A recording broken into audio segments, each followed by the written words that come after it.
Crossover. Oh, killer crossover. Just crossover. You just crossed him over. Danced him. Another victim to the crossovers. Cross him up and sit him down. Time for the crossover. Powered by Everlevel Concrete Repair in Omaha at everlevelconcrete.com. Matt, Josh, what's up? How are you? Why are you cosplaying a golfer today? See, Schaefer wanted me to put the glove on during the show. This is weird. I know you would hate it right away. I don't hate it. Stop saying that. You always think that I hate things. I knew you would dislike it right away. I don't dislike it either. I'm just wondering about it. I knew you would think it was weird right away. Yes, I do believe it's weird. I'm enjoying all of this. Sorry, I had to find the right adjective. My apologies. But the kids your age, they always go to it's a two-sum game, right? It's very binary, love or hate. Why does it have to be one or the other all the time? You really have a lot of opinions on kids my age. I do. I'm a millennial. I don't like being labeled. Okay. You are the generation below, so there's duly a noted. lot of Are there any other things that the kids my age do that annoys you that maybe I could proffer? Thus far, we know chess is very high on the list. Oh my God. Thank you for bringing that up, Schaefer. I forgot about this. When John and I were in Las Vegas, we were sitting doing the horrible, terrible basketball game, the Rutgers game. And I think he was working in some sort of capacity, whatever. I think he was doing something for TV. And he was sitting directly in front of us. And when he wasn't doing his job, which was requiring him to be on his phone, he was chessing on his phone. Wow. And I'm like, dude, why don't you just chess maxing? Yeah, like he was Nice. He was 75% working and 25% chessing. Wow. So- There's people like that in our office. But like, why wouldn't you just 100% work? Great question. I don't actually get it. Preaching to the choir. Why do you have to force? But he's forcing Okay, the all right, chess. All right. Okay. 2 seconds. The chess was I don't forced. think you have a problem with chess. I just think you have a problem of people not doing their job when they're supposed to be doing their job. You're absolutely correct. Have I not been clear on that? Yeah, I think you've been very clear on that just right now. I don't think you have a problem with chess, though. I think chess just happens to be happening when this guy isn't doing his job. Or when once There's again, a couple 100 different facets. Once again, 100% correct. I don't know what I haven't been clear about this entire time. He also, the thing about the chess, though, is I think there's an annoyance that he feels that the younger generation talks about chess. I think as it's if that. I think they found it. That's where you can really start getting annoyed of us acting as if we're super smart because we play chess. That is a thing. I think I care less about that. I just would rather kids work. I do think there's a superiority complex with my generation amongst the people who play chess. They're like, oh, I don't do TikTok, or I don't do YouTube shorts, or I don't do any of. Oh, really? I didn't even know about that. I do chess. I play chess. That's what I do. Okay, I didn't know about that. So that's you? No, I think I play chess because my other friends play chess and I like to play against them.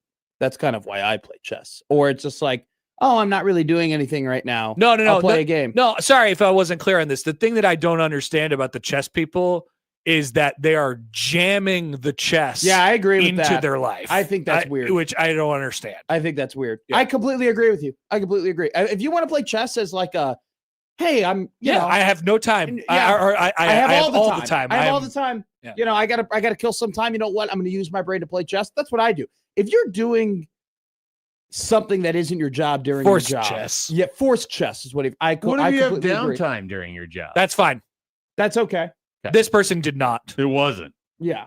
This is a very specific. Or if you're in a job where you definitely could be doing things to advance the quality of the work or whatever, and you decide, well, instead of advancing the quality, I can just play chess, then yeah, totally. So Why would you chess do that? is part of the quiet quitting that's going on then?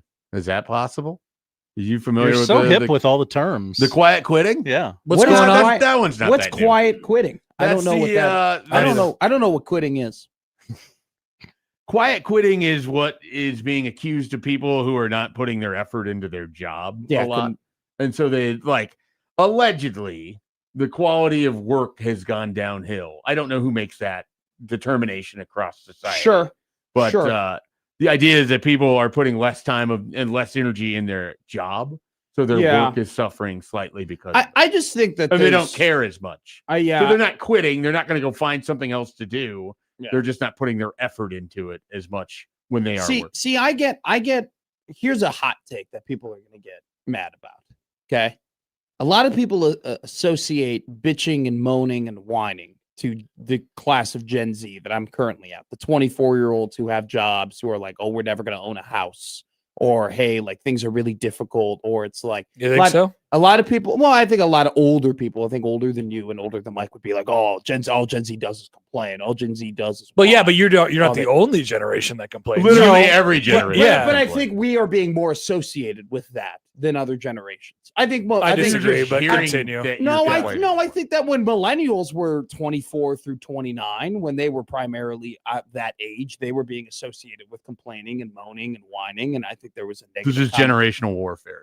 Yes. Wait. So are you saying only young people at whatever time they're young, or you're saying specifically your generation? I think whenever the generation is young and they are entering the workforce and they aren't making a lot of money and they're trying to buy new things, there's a lot of, this sucks. Like this is.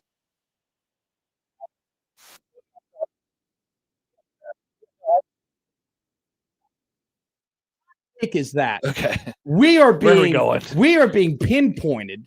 And we are being. This is the part that I disagree. We are being pinpointed on it. This is exactly why I hate your generation. Okay, because you guys think you invented everything. No, that's not because we invented everything. I literally just told you invented. I just think we're being. I'm the older generation that gets yelled at because I complain about things. No, you're not. Everyone has always done it. If you let me get to my point, I don't know why it's taking this long. Because you keep saying things while I'm talking. My point is that social media exists and we have more of a microphone or blowhorn, if you will, to bitch and moan and complain about these things. And so immediately we're more associated with complaining than maybe the other generations when we did it equally, but they did not have. But there's a lack of, sorry, are you done? Well, yeah, I'm done. Right. I think it's out there. There's the other thing, I guess is sort of a separate take with your generation is that they have seemingly lack of responsibility of the things that their generation is responsible for. And so they'll say things like, we have things or don't have things that are available to us that weren't available to you. So it's not actually my fault. It's my circumstances' fault. Like you were sort of just explaining. An example would be what? The thing that you just said. What? That we have more of a blowhorn, so we're not really responsible for the things that we like. We have more of a blowhorn, which means that I think more people think we're complaining than other generations. So what I'm saying, work in reverse. What I'm saying is, you could just not use the blowhorn. But the blowhorn is essential to the environment in which we're growing up in. We can't just not use the blowhorn. Doesn't this work in reverse? If you had the blowhorn, you use the blowhorn for other things, but you're complaining about other things because you're in a different part of your life. We're in the part of our life for the third time we would use the blowhorn for that. Doesn't this work in reverse where you feel like the blowhorn is then directed back at you, but it actually is just because there's more of a blowhorn? Yes. So like this has always happened. Yes. You just seem like you're hearing it more. Exactly. This is what I'm saying. I don't understand this is a hot take. It's a hot take because I just think that, I guess I don't think it's reversed and we're just hearing it more. So you don't agree with what I just said? No, we definitely are hearing what's going on. I don't know. His brain can't comprehend what side of the argument he's choosing to be on, I think. And he wants to couch everything with like preamble. I'm confused now. I just think we get unfairly pinpointed for things that all of you guys were also going through, but because there's more of a way to communicate and a wider scope of things that we get more unfairly accosted for. Nah, every. Nope, I think that's true. Okay, can I argue as to why I don't think it's true? I think every generation of young people gets yelled at, and it's not more or less magnified by the fact that you have a Twitter account. I think it definitely is more. It works in both every generation has their own Twitter account, whether it's in the form of a Twitter account or not is not important. What was 1990s Twitter? Facebook. Not 90s. Like people who were young in the 90s. The letters to the editor that would appear in the newspaper. Yeah, I think it was protests. I think my protests were Twitter. My point. Call-in shows. People were protesting a lot. I think my more consolidated point would be there's just way more of a way to access people and communicate to people now, and so there's just a lot more generalizations about my generation because the access of communication. And your generation thinks that because they're getting more of the feedback that they are also putting out in this endless loop. People found a way to communicate, Matt. It's hard to believe, but they did. They did. They really did. And they got the blowhorns. They had them. Everyone hated the youths at every part of society. I just think I'm not saying that. I agree that everything is equal. It's probably all equal in terms of the thoughts that were the actual thoughts, but the way that the thoughts are being communicated are not equal because of the access of communication. And so then I think because the access of communication is higher, there's an unfair label put on my generation, even though we all went through the same things. How do you think John Bishop did complain about stuff when he was growing up? Yeah. When he was walking around his house with that belt around his school books like they did back in that day? What was John Bishop's Twitter in 1980? That's such a specific illustration, by the way. And I'm not entirely sure it was 1970s. How did John complain about the St. Louis Cardinals to everybody who could hear it? Did he just yell out on the sidewalk? I mean, they probably just talk to their parents more, right? Yeah. School. Mm-hmm. I am a loser in the fact that sometimes I'm like in the restaurant and I'm on my phone and I'm like, how did you people do this? Like, how did you not have a cell phone to kill time when you're waiting for your food to come? They gave you mazes to play with. Yeah. But even when you were like 20 and you were eating lunch alone, you were Yeah. still doing the crosswords? Absolutely. Really? Yeah. Was just the paper, was the newspaper just the phone before the phone in a way? The newspaper's distraction? place in society was quite large. It's hard to believe. I would have to imagine. Yeah, there was just papers everywhere, papers of everything, Mhm. papers of things you couldn't imagine. People used to carry magazines with them to play. Yeah. So if I play chess at a restaurant, let's say I'm waiting for my food and I'm playing chess. Like real life chess or phone like chess? phone chess while I'm waiting for my food at a restaurant. How do you feel? I fine, probably. Okay. I don't think I really care. I don't know if that fits into like the description that like jamming the chess. Am I jamming the chess? No, while I'm you're waiting? absolutely not. You're Okay. wasting time at that Anyone point, which is remember fine. when chess was in the Omaha World Herald?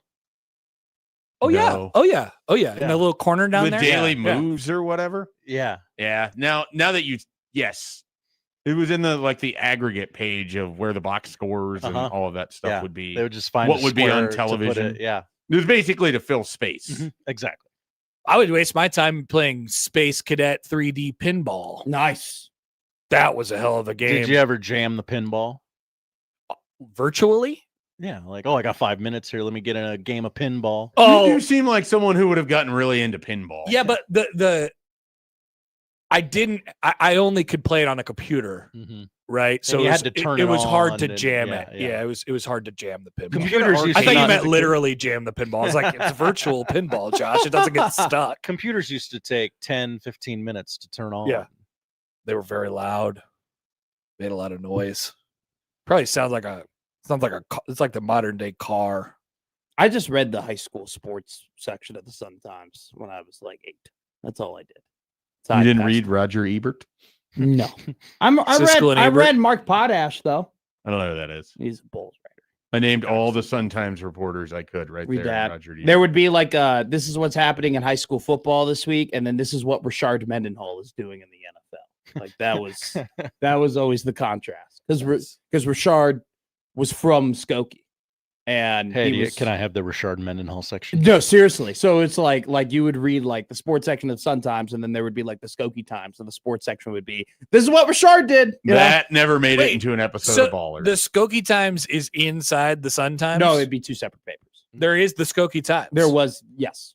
It was. It was. Oh, I don't no. know if it was the Times. I don't know if it was called. I don't know what it was called specifically, but it would be the Skokie. the Skokie Leader, Yeah, the Skokie whatever. the Skokie World And I Herald. would- yeah, like I there's would- a Bellevue Reader. Yeah. They're like various I small don't know what it was called newspapers. specifically, but you Pavilion it'd be has a like, newspaper. Oh, so it's like a leaflet. yeah, basically, it was like a tiny little paper on Rashard Mendenhall. Be like, this is what Rashard did. That's cool. because he played in Oz Someone West. undoubtedly devoted their entire life's work to the Skokie thing, and Happer just dismissively calls it a leaflet. It was. I mean, honestly, it was. Might as well be. It probably was a very popular community newspaper for an era of time in 2026. Oh, the leaflet. Oh yeah, I remember. I mean, it might. The spring supplement in the yearbook. It's like that. What is the spring supplement? So they have a yearbook, right? Did you have a yearbook? I did. All right, good. They still do We yearbooks. had to buy it though. We weren't just given the. Yeah, everybody's got to buy the yearbook. So you get That's the yearbook. not a your generation thing. We were having. Okay, I didn't know. I just assumed that everything that we pay for now was free. No, then. The yearbook. not true. This is one thing that could be different. The yearbook had to go to print in February. Yeah. Because it took several months to make. And so all the stuff that happened after February in the school year didn't make the yearbook. Like when Justin ODs at prom, he doesn't get that full page ad. Jeez. Really? What? It happens. So they make a leaflet. They make a spring supplement and they jam it into the yearbook and they say, "Here you go. Here's all the things that happened in baseball and track. Here's all the crap You know? that happened." Yeah. I feel like Columbus baseball guy had does people it. come back in the summer to get their yearbook so they could have it all in one binding. We got ours at the very end of the year, but we didn't have a yearbook team or anything like that. We didn't have a school yearbook club. Really? So who did it? Club? Who made the yearbook? The yearbook was just a collage, if anything. It was just a combinations of pictures and clubs. Who So made who it? took the pictures? It was the teachers. I think it was Miss Tomaszewski made it. That Unbelievable. seems bizarre. Yeah. So That the is yearbook was a embarrassing. big deal. Like, it was a whole separate class. That's the most Mr. embarrassing thing your generation's ever It was been responsible Mr. for. It was Mr. Yeah, wear Canick. that And one it was for Mr. sure. Canick and it was Mr. T. And Mr. Canick would have us write a couple of excerpts in the certain parts of the yearbook, and then it was no big deal. And then it was hey, Oh, so you did contribute to the yearbook. So yeah, you worked on the yearbook. but it wasn't. See, I don't know. There wasn't a yearbook club or anything like No, that. it's not a club. It's just whatever. Did students contribute to the yearbook? If they- Sounds like yes. very minimal. Seems like we need to get your I honestly have not looked at my yearbook. in quite some time. president Could not back tell or you. whatever. Yeah. It was a lot. Our yearbook was a lot of pictures. I'll It was call 'em more up. pictures than anything. It was Well, just that's a lot generally of what the pictures. yearbook We should is. all bring our yearbooks. I just put mine away. I had to redo a bookshelf. I don't have mine on me. Yeah, but you'll go back to Chicago. I will in May. Okay, I'll bring it back. Yeah. Bringing my yearbook in now. I'll bring. You want me to wear my? Senior year or which one? The only one I had was senior year. I Okay. never bought it. I think I otherwise. got a junior year. Do you one. want me to bring back my Letterman too? Should I wear my? No. Letterman I just when want to see the yearbook. Okay, I'll bring the yearbook. You could take a picture of the jacket if you want to. It's a sweater. Oh, nice. It's a sweater. Catholic Okay. school. Yeah, Or yeah, whatever. whatever. Classy. It's got 3 stripes on the right. Definitely had a thought that went through my mind. We were that type of school. Yep. We were that type. We totally were that type of school. I went to a Catholic You had a school. uniform, right? Yeah, polo and khakis. Cool. Khaki shorts from August to September 25th, and then The concept of a uniform I don't think I could do it. I loved it. It was great. I feel like people who had it liked it because they never had to think about Never it. had to think about it. Just go. Yeah, I had 4 pairs of pants and 6 different polos and 3 different quarter zips, and I was just 18 pairs of underwear to get through the week. exactly. And you That's just yeah, accurate. I forgot. Remember that callback from last Good week? do. one, Schaefer. I have underpants. Honestly, I wish they just gave me clothes. It's basically what I do right now when Creighton gives me stuff. Yeah. yeah. It's like, that's my Monday. It was dress. It was the greatest. You That's just my wake Monday up, quarter zip. Yeah. wake up, took a shower. You just put on the same 4 garments, right? Oh, it's cold. Let me put on the Asian Club quarter zip today, and then you just walk out. Cool. You're like, that's it. Did you just say Asian club? I was an quarter officer zip? of the Asian Club. What did the Asian club do? We went to different Asian restaurants once a month and had free meals. so I've you heard didn't about have this. a yearbook. We But did. You We had an Asian Club.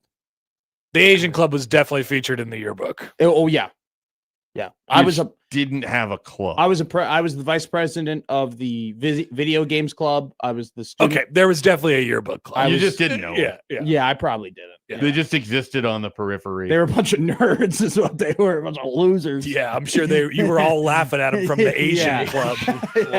What? We were a bunch of winners.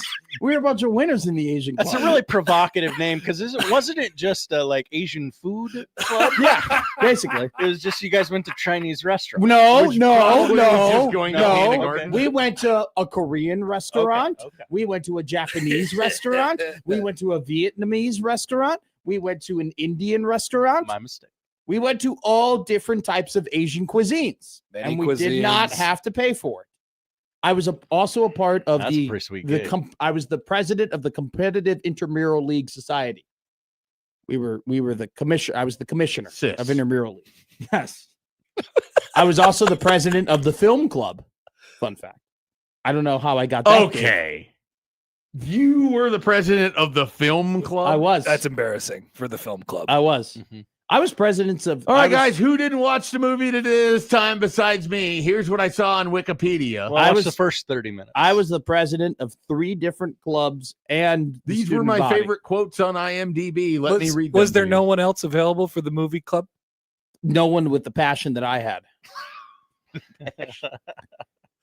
I was a leader. Seems difficult. It does seem like you were in a bunch of clubs. I was in a lot. Like I said, I was the president of 3 clubs. I was the president of the student body. So and I was they just- captain of the hockey Were you team. big on doing extracurricular Clearly. stuff for Who your college appointed- application? Who appointed you As what? as the president of the film club? Mr. Canick. Okay. Did He- Mr. Canick think that, all right, this guy, at the very least, he will bring effort to the table. That's exactly why I was selected. And so it's better than just What effort getting was a needed for the film club? So it was a new club that he Okay. was trying to establish. And so he needed a But he had- strong voice that But- would make the film club an established club. to Mr. be Canick like did not care at all about your movie watching Zero. habits. 0. Okay. He did not care. We would we That's one way to do it. So we as set the up- George Washington of the Notre Dame Prep Film Club. we set up 3 different film events with the film club. Okay. And what I- were the events? We went to Avengers Infinity War, Avengers Endgame, and the last Star Wars movie. And we were able to rent out Sounds like you theaters. really got to the essence of cinema. Like, do you think someone should? It's not exactly. I mean, okay. Let's just be honest. Sorry, This is was kind that of- dripping with let's how just- I feel let's about just it? be It's honest really here. interesting. If I went ahead and said, "Hey, Notre Dame College Prep, a school of literally all men who a majority of them are the same type of demographic, let's all go to the Green Book." Nobody was going to sign up for that, okay? But what they would sign up for is, let's go to a superhero movie. That's why we did it that way. You couldn't So- wheel the cart in and watch like Casablanca or They something. didn't have carts. We didn't have cards. We didn't even have yeah, TVs. you could just had phones. The only TVs that we had went to the football team. so they Everything could was a watch film on it. projection. Okay, so comp, you being appointed to the president of the film club Yes. is like, I'm trying to come up with the right name and I can't quite do it. So help me suss it out a little bit. He's like Dylan Raiola. I'm thinking Really? if you were a Josh is just fledgling really mad at me today. new start football D1 football program Okay. that was set to hire their first coach, and they have gone outside the box and they have hired Jay Wright, a Yeah. basketball coach, Yeah. I to think I'm- be the football coach. I think I'm but I Doug don't know if Jay Gottlieb. Wright's the right name, but it's basically a basketball coach. Okay, so you think you're the Doug Gottlieb I'm the of Doug Gottlieb of the film, Film club. Club. Now, Doug Gottlieb is yes, coaching. that's good. He's coaching a program of a sport of which he played. Yeah. How does that That's sort of that's I- where it falls off a little bit. I does was that in. translate? I was in the no place. experience. I was in thing. place. I was in place. Okay. I was in place. I'm Not- familiar with not the film. I've same. watched film. Yeah, used to that's go to what I was going to movies. say. You Like, you I've- seem I've to like seen- movies. I've seen, and I like movies. Yeah. and and now Have you Look. seen 3 billboards outside Ebbing, Missouri? no. Great movie. That is a great movie. I want to make it very clear. I do have a pretty good baseline movie knowledge. It's just I'm really bad at holding in the movie knowledge I don't have. Like, I have no shame in admitting I haven't seen Jurassic Park. So people immediately go, "Oh, Matt knows nothing about movies." But the movies I have seen, No, which no. are plenty, I have a lot of knowledge. See, Jurassic I Park, think you the have a barometer of fundamental knowledge. misunderstanding of what's going on here. Like, I don't care how many facts or scenes you can rattle off about the movies. Yeah. Don't care. Okay. But you think that's what watching movies is. No. I know what watch. I know how to watch a movie. Don't patronize me. I think Okay? if a conversation broke out about Jurassic Park, you could fake your way through it pretty well. Like if the club started talking about Jurassic Park, I think you could. I wouldn't. I don't think I could fake it. No. You just faked your way through Sopranos the other day. But that was just quoting it. Like that wasn't. That's what I'm saying. Yeah, I don't think if we had an in-depth conversation about things. But you wouldn't. You're trying to get by on passable knowledge. Yeah, I think I could BS. Sure. I But know. why do you feel compelled to do this? Is where I'm at. Yeah, exactly. Compelled to do what? Just tell what's the problem with telling people you've never seen a movie before? No, I have no problem with doing that. I do that all the time on the show. I have zero problem with that. But you constantly tell us that you have seen things that you haven't seen. No, I quote it, and then I admit to you I haven't seen it. You attempt to engage. Let on me wait. things you've Let never me seen. make this clear. Yesterday, right? When I or the other day when I quoted The Sopranos, right? And I made that And quote. I quit on the show. And Mike would have no. If I didn't tell Mike right then and there, I spark notes it. Mike would have had no idea. Mike would have been like, Well, "Oh, Matt's seen The Sopranos." We would have had a 2-minute conversation, and I'd have been like, "Yeah, what'd you think about this?" And you probably wouldn't have been able to answer it, and I'd have been like, "Oh, we're back to where we've been." Yeah, I would have been like, "That scene was so funny where the guy was like, You're "Don't trying shoot to me in the pass the face." test. You're trying I'm to not really trying to do anything. No, you're trying to pass the test. The problem is you don't know you don't know what you need to know. Like you're not learning I'm the just baffled information. why You're trying to pass the test. Why you care so much to like learn the quotes? And they just pop up, and I like the quotes. Yeah, I guess my brain just can't get. There. I just It's if I clearly know more a of a me quote, thing. if I know a quote and I can assign it to a situation, I have no shame in whether or not I saw the movie. Right? If something It's bad, crazy. if Josh suggests something, it doesn't matter that if Josh suggests something negative happened. It does not matter to me of whether or not I watch Sopranos. I'm just going to say, God forbid, don't think like that. Don't talk like that. Right? So what That's if the just context in which you're saying it doesn't make any sense, and then you Well, end that up never looking- happens. That never happens. Sure. So you're deeply into meme culture, and a lot of the reference points are movies and TV shows. Yes. But it's a deep, shallow, Yeah. What an interesting position. and I don't understand it. What do you mean? He's an interior decorator. It's fascinating. Yeah. I don't understand it. There are just My brain like breaks even Like, having the conversation. Best case scenario, what it gets you is like a chuckle. yeah. That's all I'm looking for. I just play for the chuckles. in a I'm passing just playing for chuckles. in a passing conversation. That's all I'm playing for. I'm playing for chuckles. You're saying all it gets you is this, and that's exactly what I'm going for. I'm going for the. All right, "Huh, if that's what you funny." want, then that's great. That's exactly what I want. We He's got the Louise Arise. Yeah. I just want singles. I just want singles. Just I just singles. want You know, you could hit doubles or Yeah. triples. Yeah, or- no. His on base I'm- percentage I'm- not great, I'm not looking but he's for. gonna swing. I'm not looking for a home run where we have an in-depth conversation about The Sopranos where people go, "Oh my God, Matt has really watched and thought about the show." I'm just going for "Oh my God, I remember that scene." God forbid, don't talk like that. Don't talk like that. It's the least efficient use of your brain I could possibly imagine. I actually think it's the most efficient way of doing it. I don't have to sit through all the Sopranos, yet I get the street cred of being able to make the quotes. But why do you want the street cred of something you've never experienced? That's Maybe what I'm- I can't understand. Maybe I'm a fraud. And What if I'm you totally watched it okay and with hated it? yeah, what if, Oh, I don't You're think like, I don't hate want to it. be Wouldn't you like to have an associated with that. opinion on it? No. You're telling me that if I went out, effed his mother, and came back, I'd go right to the front It's of the the same line? quote you said yesterday. I I've know, heard it's that. great. What's an OZD? The show has more than 4 quotes. No, you know what? Does it really?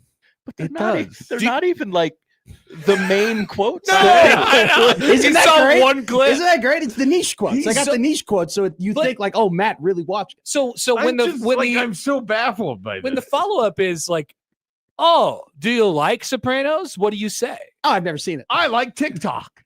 You don't even understand the irony of watching Gladiator after quoting The Sopranos. What's the irony? The one guy was obsessed with Gladiator. Yeah. Ralphie. I've never Yeah. seen Sopranos.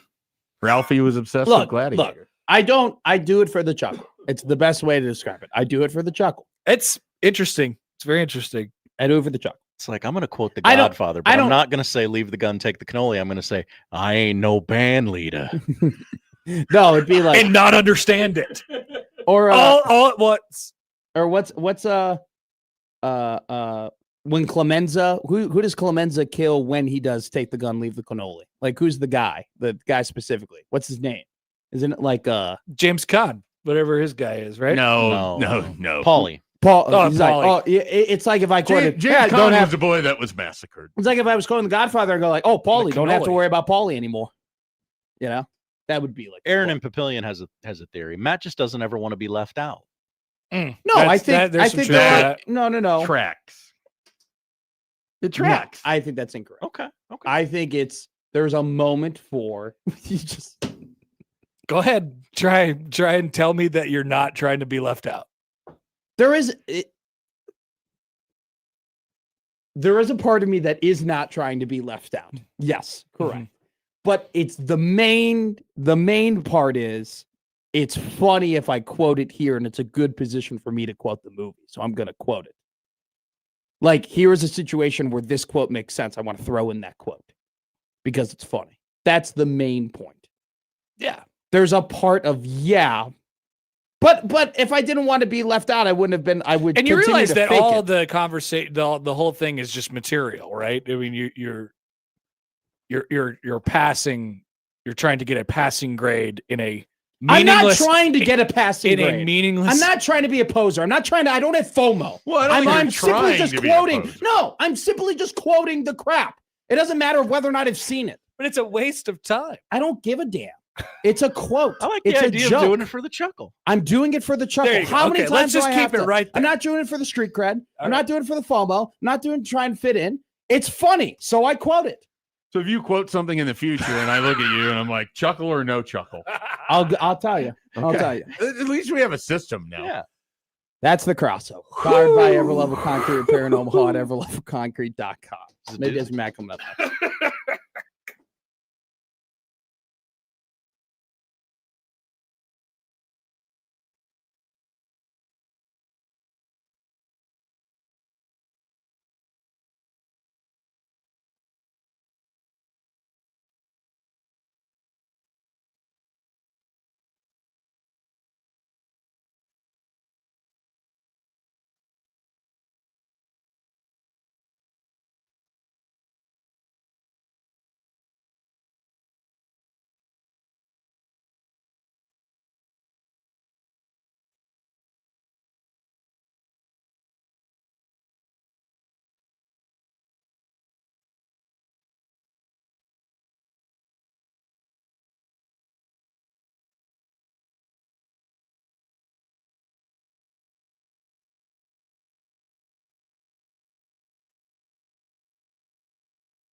I need your help. I can't tell you what it is. You can never ask me about it later, and we're going to hurt some people. Whose car are we going to take? I have a lot of things I want to get off my chest. That's an absolutely horse crap call. Make room for Daddy. But they are who we thought they were, and we let them off the hook. Chicago is.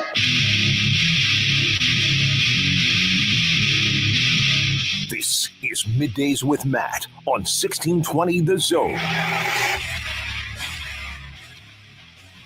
Middays Matt live and rolling here on 1620 The Zone. Matt McMaster is always joined by Josh Odson. Great day out today in Omaha. Sun is out. Get your vitamin D. Josh Odson, how are you, my friend? I'm doing great. How are you? I'm good. Good. I got to get my camera plugged in. Too busy.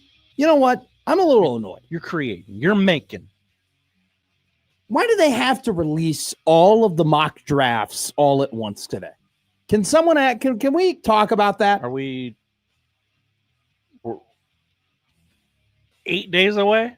No, whoa. Oh my God, are we 8 days away? I think so. I think that's not the right number of days to like, okay, now's the time. Go, everyone. Why? This thing has just snuck up on me. Wouldn't tomorrow be the Oh day? my God. 7? It's April 23rd. My goodness. We are 8 days. I'm a little like nervous. I don't know. Time has flown by. I saw a theory that Aaron Rodgers walks onto the stage at the NFL draft in Pittsburgh and announces his return because he likes to do things quiet and simple. You want my honest opinion? Yeah. I don't care. I mean, I don't care, but we are past the point of me caring about what that man does. It is a box we need to check. Is Aaron Rodgers coming back? I do. You know what? Is it really? I mean, does it affect the AFC North playoff picture? Let's just be honest. Oh, no. Okay. I just does it what are the Steelers gonna do? Sure. I think you're right in that regard. I mean, at this point, I would be. I guess it doesn't even really impact that all that much. I know it does because we're past free agency and we're past the point of them like actually finding a fix to their quarterback position at this point. And whatever their other option is outside of Aaron Rodgers at this case in time is worse than Aaron Rodgers. Like, I don't think any of these Aaron Rodgers greater than Ty Simpson. Well, we're going to have this conversation today because I think this draft got really interesting for me out of nowhere. I've been making fun of this draft. I've been saying that this draft is a boring draft. I've been saying that this draft doesn't have enough quarterbacks. The quarterback that you do have, everybody thinks is going to be good, but does anyone really think that Fernando Mendoza is going to be Patrick Mahomes? I do not. Do we think that he's going to be Joe Burrow, Josh Allen, Lamar Jackson? Do we think that he's going to be better than Justin Herbert? Right? Like maybe that feels like the ceiling. That feels like the ceiling. So that's the ceiling, right? Mm-hmm. So, and now I do think that like Fernando Mendoza, just based off of his measurables, off of his experience, off of his intelligence, off of just the fact that he's a great human, just a great and I think sometimes it's hard to say that because we only see these people right in front of a television, but you hear about all of the reports of like how his meetings went and how people felt about him and talked to him. He's just like a stand-up guy in a lot of instances. So you kind of couple all of that together. I think his floor is really high. And frankly, I would be shocked if Fernando Mendoza was a full-out bust. I would be. I'd be very surprised if it was just like, yeah, he was in and out in 3 years. Like, that would surprise me. Would it shock me that maybe if Fernando Mendoza kind of turned into like a Derek Carr type, where Carr had about 5 to 7 really good seasons, and then he kind of just sputtered off into, being the New Orleans quarterback and failing there like that wouldn't be overly shocking to me. But he's not the type of, let's just say this. Cam Ward would be the number 1 overall pick in this draft. Drake May, who is the 3rd quarterback taken in his draft, would be the number 1 overall quarterback taken. That's a good way to look at it. Like, there are a lot of quarterbacks that were taken 2nd or 3rd in previous drafts. And if they were in this draft, they would be taken 1st. I think Bryce Young probably would have been taken over Fernando Mendoza. I think CJ Stroud would have been taken over Fernando Mendoza if we were here right now. So it's one of those instances where do the Raiders, are they getting a Joe Burrow, Trevor Lawrence? Holy crap, we're good for life. This is a generational prospect. No, there is a possibility that, he is not the long-term decade and a half answer for the Raiders. So feel free to put some pieces around that plays into it. And then it plays into it that we don't have a quarterback debate. Like, this draft would have gotten way more interesting if Dante Moore was in this draft, because the Jets probably take Moore number 2 overall. And then you even probably have the debate between Dante Moore and Fernando Mendoza, because we definitely would have made that a thing by now. Well, we would have made it a thing because we would have this conversation between performance to projection. Mm-hmm. It actually would have been the ultimate argument between that, because Mendoza isn't this shiny 5-star prospect like Dante Moore was. Dante Moore was the number 1 quarterback in his recruiting class. Dante Moore was highly heralded going to UCLA out of high school. So we would have had the conversation of, well, Moore probably projects better for the NFL, but Mendoza whooped his ass when they played in the college football playoff. That immediately would make this draft way more entertaining than it is now. And then you even got to add in the fact that, your top prospects aren't at premium positions like safety, off-ball linebackers, running backs, right? Like, you don't have top superstar Hall of Fame potential guys at those premium positions per se. But you have a lot of them, which is interesting. But what now has made me a little bit more invested in this draft is actually 2027.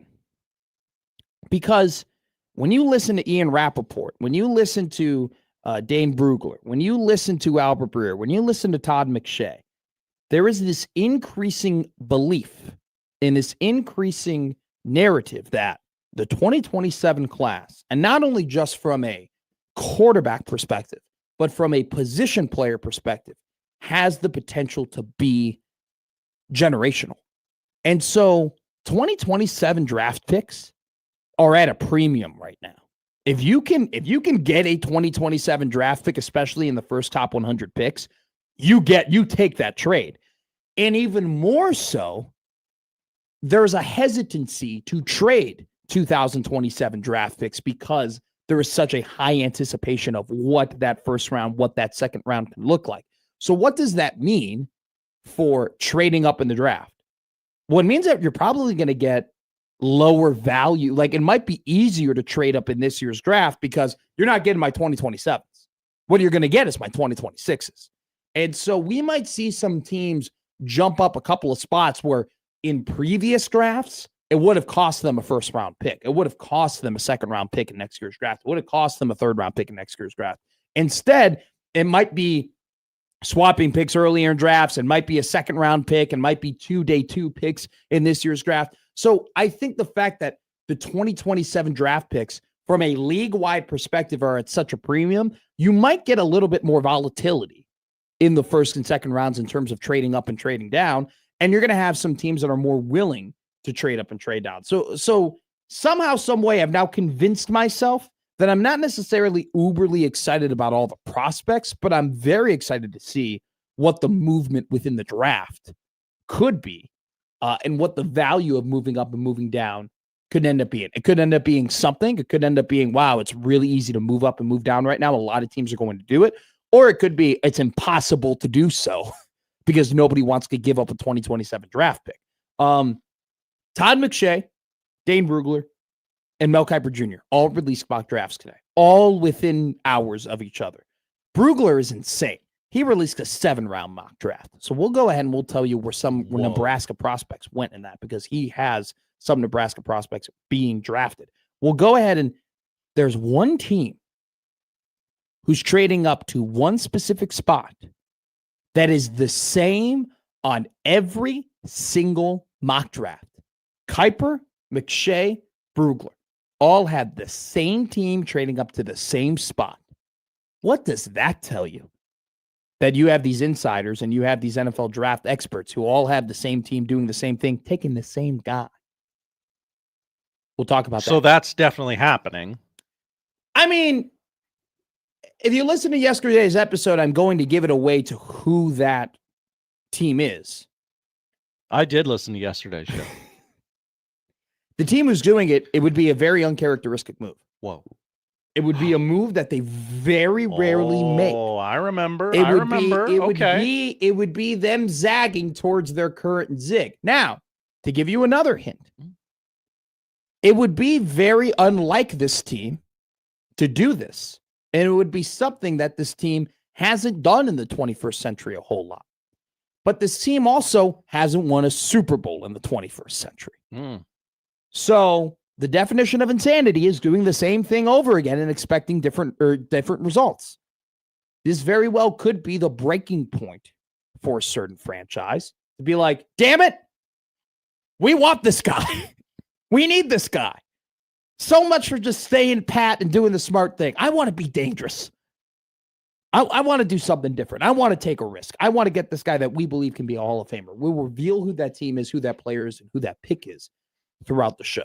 Nebraska Baseball, congratulations to them. Big win yesterday against Creighton. Another gritty win at Haymarket Park. Ping! That rivalry definitely taking us. I mean, Nebraska versus Creighton already is a big rivalry, but especially in baseball with the history of success that Creighton has had over Nebraska over the past recent years, and now Nebraska having this very, very, I don't think we're going to call it magical season, right? But we're calling it a very good season up to this point. I think for Nebraska baseball, because they have made it to the College World Series, they have made it to Omaha, they have done those things in the past that, for magic to happen, you would have to be doing things that haven't happened before, right? But still a very good season for Nebraska baseball. Big win yesterday. We're going to talk about some basketball today as well.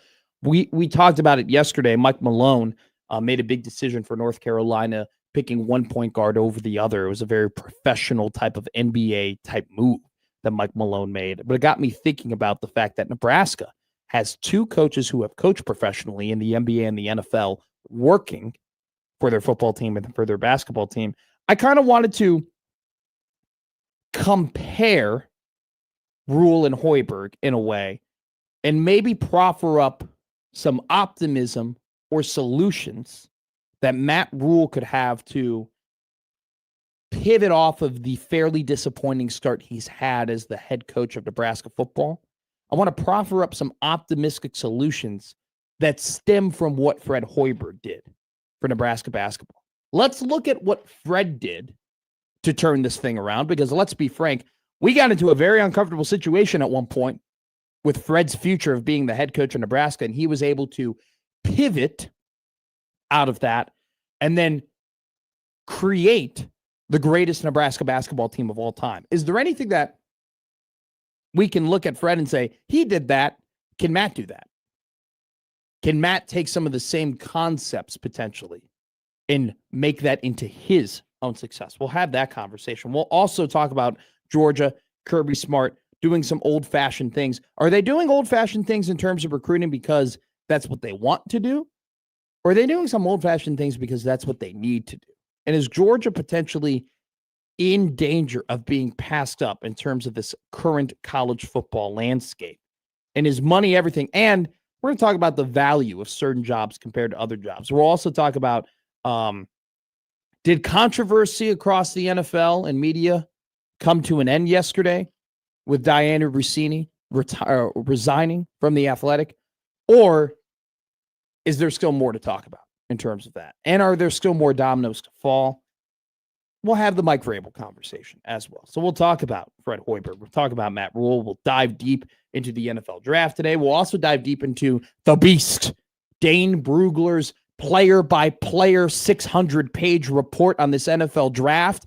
We're not going to dive into a defensive tackle from Eastern Louisiana University. We're not going to talk about a corner from, Lafayette Monroe. But what we will talk about is, how is he scouting Emmett Johnson? How is he scouting Deshaun Singleton? How is he scouting Sierra Wright? Where does he have them projected to go? Did Dane get it right? That's the beauty of this, right? Because, I love it when national people write or talk about the Huskers or talk about pro players certain Huskers being professional players because we've watched them. I've watched them. Josh has watched them. A lot of you have watched them, right? In a lot of instances, we might know some of these players better than these reporters. So did Dane get it right? Did Dane get it wrong? Where's Emmett going to go? We have a projection for Emmett. We don't have one for Deshaun, and we don't have one for Sierra because they're more projected in the back of the draft, but we have a fairly good projection for where Emmett is going to go in the draft. Could he go to 32 to Seattle? Seeing a lot of projections of Jadarian Price, the number 2 overall running back, and a lot of big boards going to Seattle at 32. What if Seattle's in love with Emmett Johnson at 32? Can Emmett be the first round draft pick for Nebraska in quite some time? We will talk about that all and more. Great edition of Middays with Matt. Coming up next here on the 1620 Zone Radio Network.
Now, back to Middays with Matt on 1620 The Zone.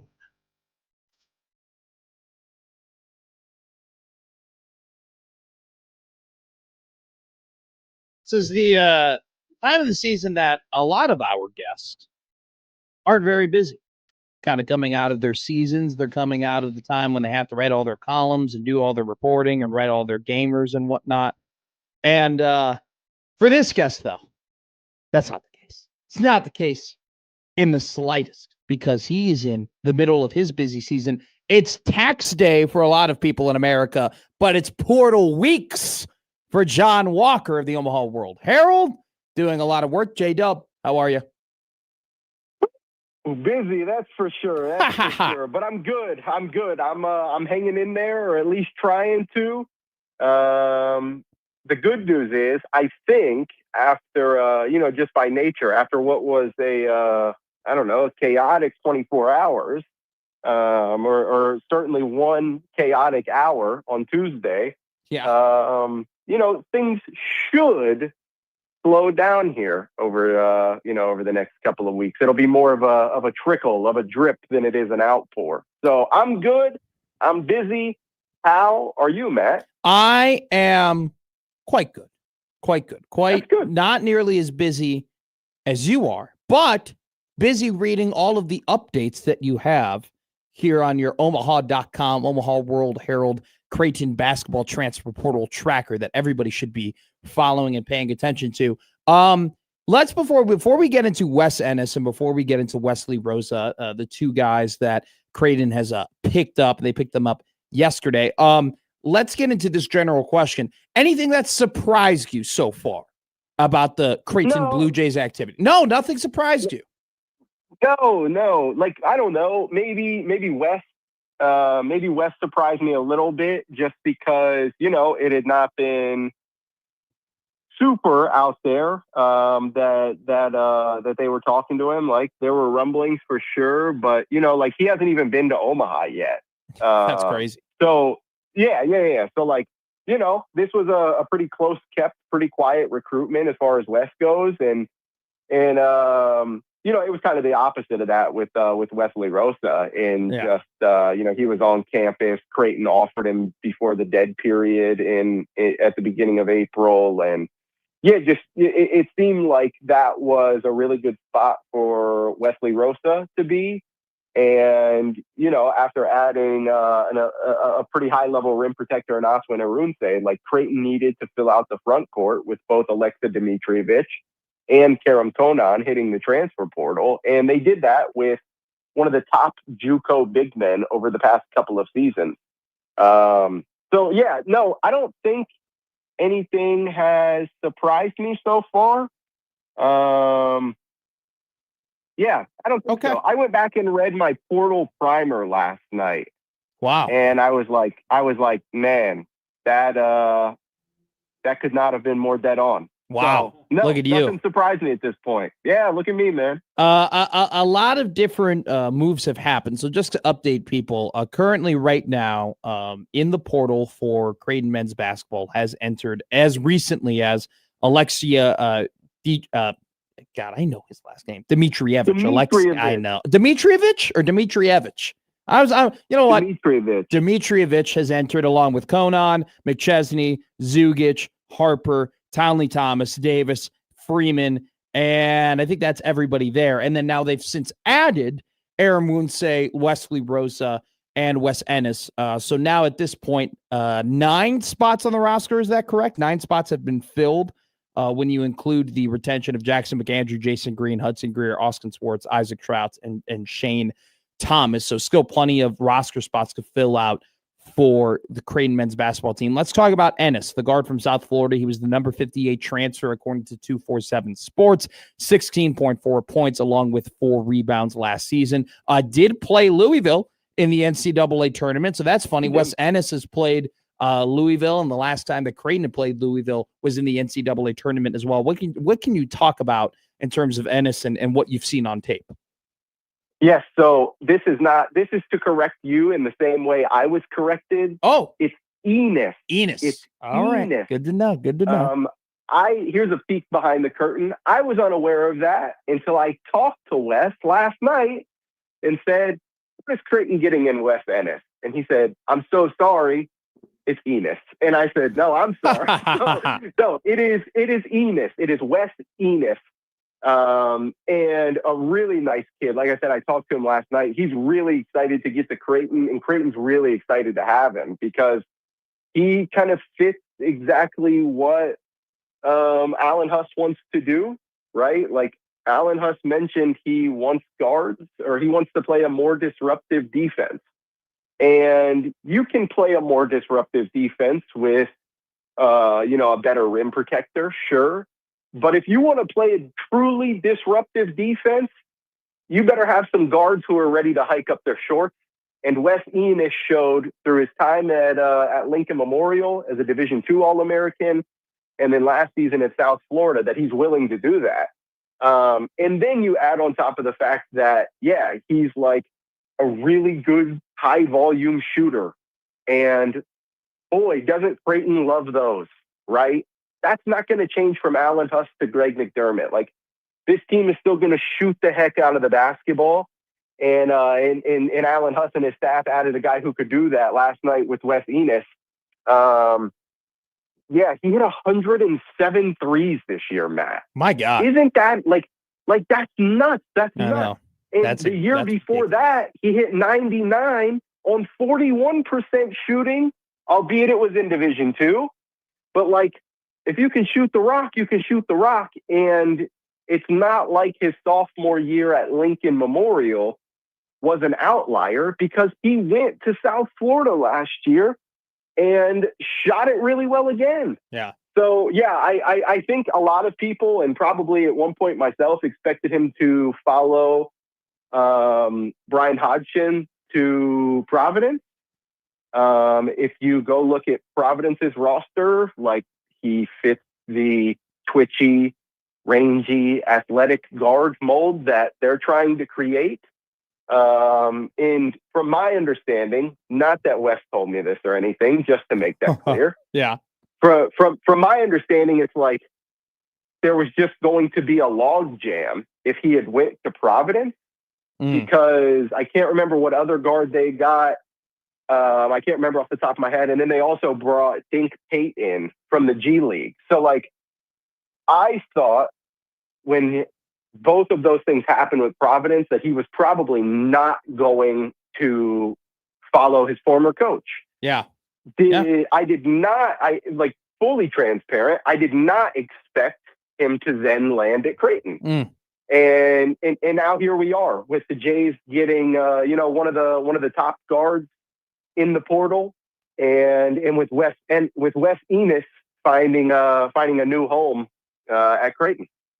Let's talk about Rosa. I mean, this is very interesting to me, because you got Oswin, and he's going to be the dominant paint presence for this Creighton men's basketball team. But Wesley Rose is 7'2", and it's not as if, okay, hey, they're just adding this guy to add this guy. 8 points, 10 rebounds, but the big one, 3.7 blocks this past season, and he won his conference's Defensive Player of the Year. Is it hard to make a projection right now for Rosa in terms of what he might do on the court for Creighton? Is it kind of going to be a wait and see situation in terms of, can he put in some productive minutes, especially during a Big East play, or is this kind of just assumed, no, he's going to be the backup center? Yeah, I think it's really just kind of a wait and see right now to find out what/if Creighton does anything else at the 5 spot. I think so. I think Wesley Rosa could be solid in relief of Oswin, but it's also very understandable to be slightly hesitant of a JUCO center, albeit a good one, right? It's like, that's always the question. Can a guy go from JUCO up to this level and play meaningful, impactful minutes? And so that'll be a question until it isn't, right? Like, that's not a Wesley Rosa thing. That's a JUCO to high major thing. But yeah, I think it's kind of a wait and see. Like, his abilities as a rim protector are undeniable. Like, everybody has seen that picture of his freakishly long wingspan, which is just like ridiculous. And like that doesn't change from JUCO to high major. If your wingspan is, let's spitball and say 7 feet 8 inches, like you can impact shots the same way you did at the high major level you did JUCO, right? Mm-hmm. But the impact, like, can you be as impactful? Like, obviously that will be a question until it isn't.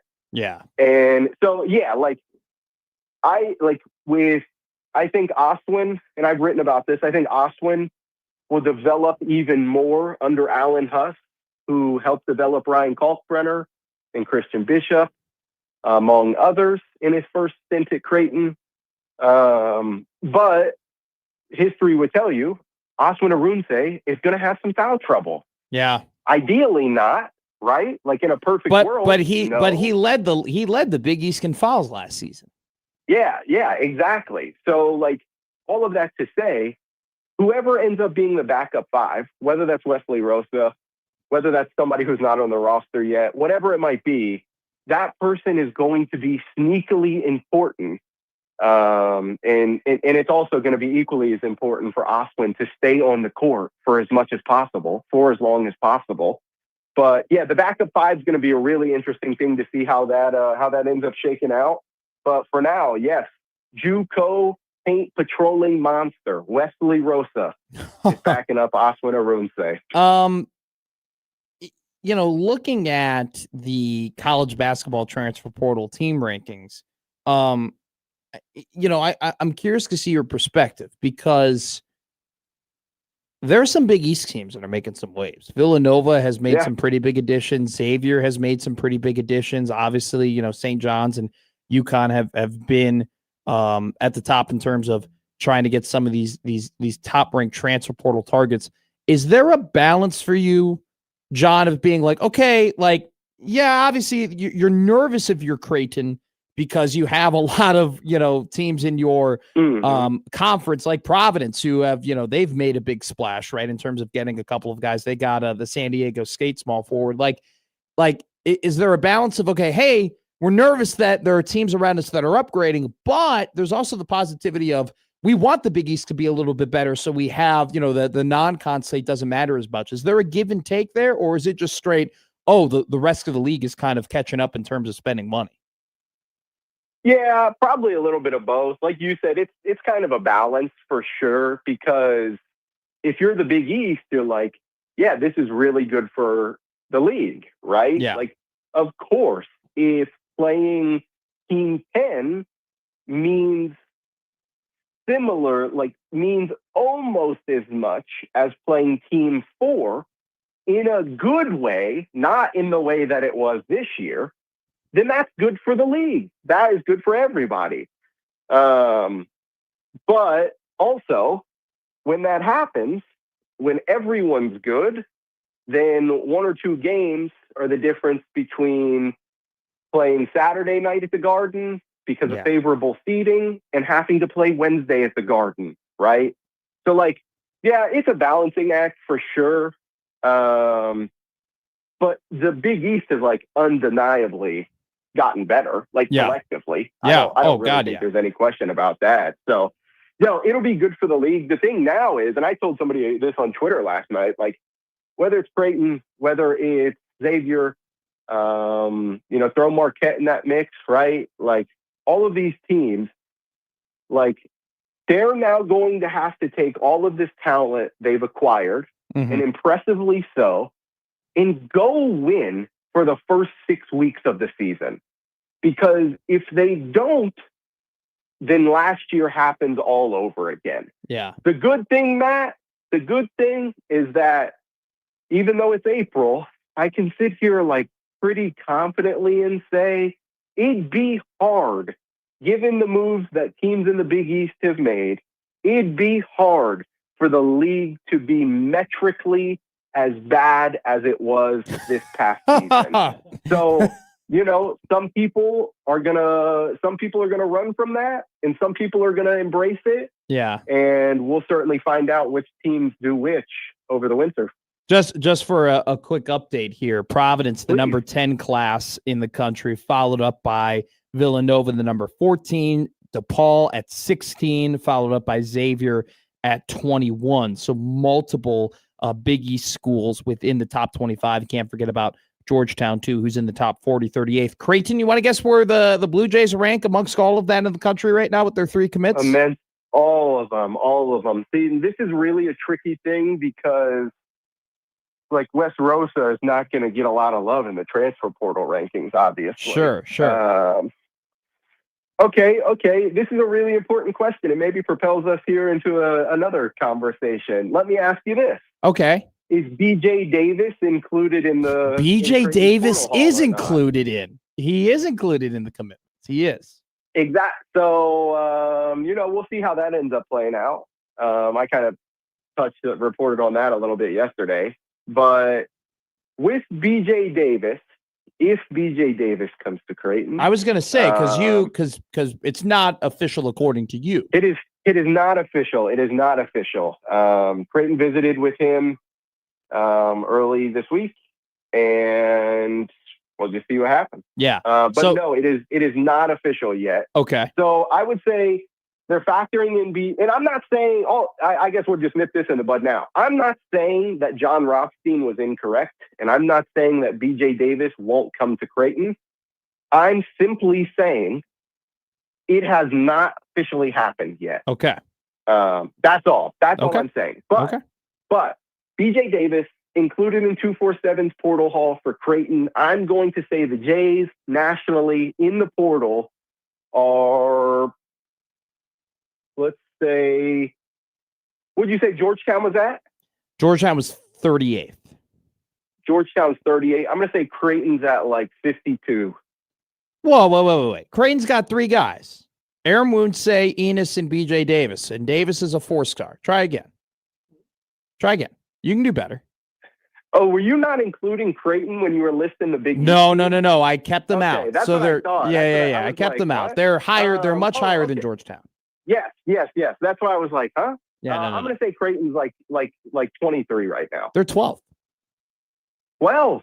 They're 12th, including BJ Davis. So far. Pretty good. If they get Davis, obviously, who, like you mentioned, Rothstein said it happened. It's not official according to John Walker, so we will see what commences there. But a pretty good haul so far for Creighton. Is there anybody that you think they need to add? Is there a top priority for them? Is there anybody that we need to keep our eyes out for as this portal process continues? My last question for you. Yeah, no, I think really just like the what happens at the guard spot. I don't have any names for you in particular, but they're going to have to add a wing here. Probably a guy who could play the more of a true 2/3 than a 3/4, because I think you have enough at the 3 and 4 between Hudson, Jason, Jackson, IT. I think you probably have enough there. But even then, like, they landed West, right? And let's say they land BJ Davis, like, or one of those guys the starting point guard, you know? Oh, yeah. Good question. In that situation, it would probably be Davis, I'm assuming. Mm-hmm. That was kind of the role he filled at San Diego State 2 years ago. And then this past season, Reese Dixon Waters came back, and they also brought back Miles Bird. And so BJ Davis kind of became a bench piece, after starting all 31 games in 24-25. But he really kind of filled that point guard role. Yeah. Played a little bit of the 2 as well. So it's like, is Enos your starting 2, and in theory Davis is your starting 1? Like, we'll certainly see how all of that shapes out, but I think that would be probably in order. The thing I'm watching the rest of the off season is wing depth. Who emerges as the starting point guard, or like does Creighton add a guard, or whatever that situation ends up being. And then what's the front court situation end up being like? Do they bring somebody else in to compete with Wesley Rosa as the backup big? I personally think so. or do they just kind of let the cards fall where they may, let the chips fall where they may, whatever the phrase is. Yeah, I think it's the chips fall. Pretty sure it's the I think it's the chips too. Okay. So that's probably it. That's what I'm looking for, man. I think that so far, and right, this is including if they end up getting the 6'2" point guard out of the San Diego State Aztecs. If they get BJ Davis, I think it's a really, really good start for the Creighton men's basketball team. But you're right, still a little bit more work to do. Could be very interesting in the Big East, especially with Providence and Hudson seemingly doing some really good work in the transfer portal and being able to recruit to the level that he kind of proclaimed that he was going to be able to. So could be good for the Blue Jays that maybe the margin for error isn't as small as it typically is in the non-con. Could end up, though, you don't want that to bite you in the butt where everybody else is kind of caught up to you, right? So the Big East definitely in desperate need to have in desperate need to have a really good overall season from their teams in the non-con. We'll see if that occurs. John Walker, the Omaha World Herald, giving you all the updates on Creighton men's basketball and their current haul on the portal. J-Dub, thank you so much for joining us as always. Matt, I've got one quick one for you. Oh, give it to me. Give it to me. Give me a nugget. Before I skedaddle. So I know you're a wrestling guy. Pro wrestling, yes. Yeah. Whatever that other stuff is. It's called Greco-Roman. What are you looking forward to this weekend with the biggest stage of them all, WrestleMania, man? I'm excited. Give me one match that's not the main event on each night. Ooh. One match that's not the main event. Okay, so it's got to be Obafemi versus Brock Lesnar. I mean, that's got to be the number one. I think that Brock, very sneakily, Brock has had a couple of stinkers of WrestleMania matches over the last couple of years. And I think that's just because of just the lack of opponent and also injury. Like they gave him, what was that guy? The big dude. The giant. Braun Strowman. No, not Braun Strowman. Almost. It was almost the Nigerian giant. Omos. That was a tough one. Then he had the main event with Roman, where I think Roman got hurt like 10 minutes in, so they had to cut it. So he hasn't really had a great WrestleMania match recently. So I'm looking forward to that one. Night one. I don't really like these types of matches, but I love the two are in it. I think the McIntyre Fatu unsanctioned match will be fun.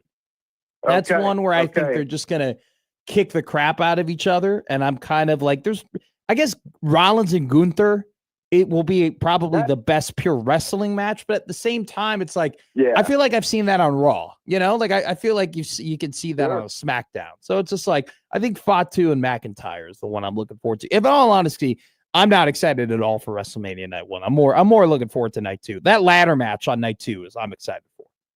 You can mark that. That'd be good. That'll be good. I'm with you on night two. I'm going Oba and That'll Brock. Be a great match. I mean, that's just like, that's going to be fantastic. Awesome. And on night one, you mentioned it. I'm going to say that Gunther Seth Rollins ends up being match of the weekend. If they let him unload the clip, which I think they will because it's Mania. If they just let him do all their fancy schmancy wrestling, the build has been, all these builds for all these matches have been terrible. I nearly threw up when Rollins and Punk started complimenting each other on Raw. I mean, it's just ridiculous. So I mean, they haven't built this up the right way. But overall, the quality matches should be good. The quality of reporting is always good when it comes from John Walker, the Omaha World Herald, my friend. Thank you so much. Always appreciate the pro wrestling talk. We'll talk to you soon. See you, Matt. We have a tweet from Robin Washut. Whoa. He has his signature Fred Hoiberg on the phone tweet. Whoa. Fred Hoiberg is about to get a commitment tweet. He's got his classic, hey, something's coming down the line for Nebraska basketball in the transfer portal. You know what? Don't get there right now. We're going to tease you. I'll tell you who it's about because I might know who it's about. Whoa. After the break here on the 1620 The Zone Radio Network.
Now back to Middays with Matt on 1620 The Zone. All righty. So we told you heading into the break, Matt McTease, that our very own, not our very own, but our very own guest that we have on here every Monday, friend of the show, at 1:20, friend of the show, Mr. Robin Washut. our first friend. I guess, yeah. Well, was he? Did Severe come on? Severe feels like he was probably first. I think he was probably first. I feel like, the first Monday. Sorry. But he's the first guest every week of our show. He's the first guest that we talk, the first outside voice that we talk to is Robin Washut. Now, he's dropped 2 pieces of news today. Number one, he tweeted out about an hour ago. That was fast. Nebraska has already sold out of its student season tickets for the 2026-2027 season. Now, the tweet he was quote tweeting saying that they've already sold out has deleted their tweet. So I don't know if this is for sure. Yeah, I don't know if there was a typo and they had to redo it. I am very curious as to what the student season tickets are going to be for football and basketball comparatively. What will they look like in terms of last season to this season? Like our football season student tickets going to go down? Like are less people going to buy student season tickets for football and invest more into basketball? Will the gap be closer than it's ever been between basketball student season tickets and football season tickets? Will that go ahead and just kind of amplify the impact that the two conversely have had in terms of their performances over the season? I think that will be a talking point that we will have at some point.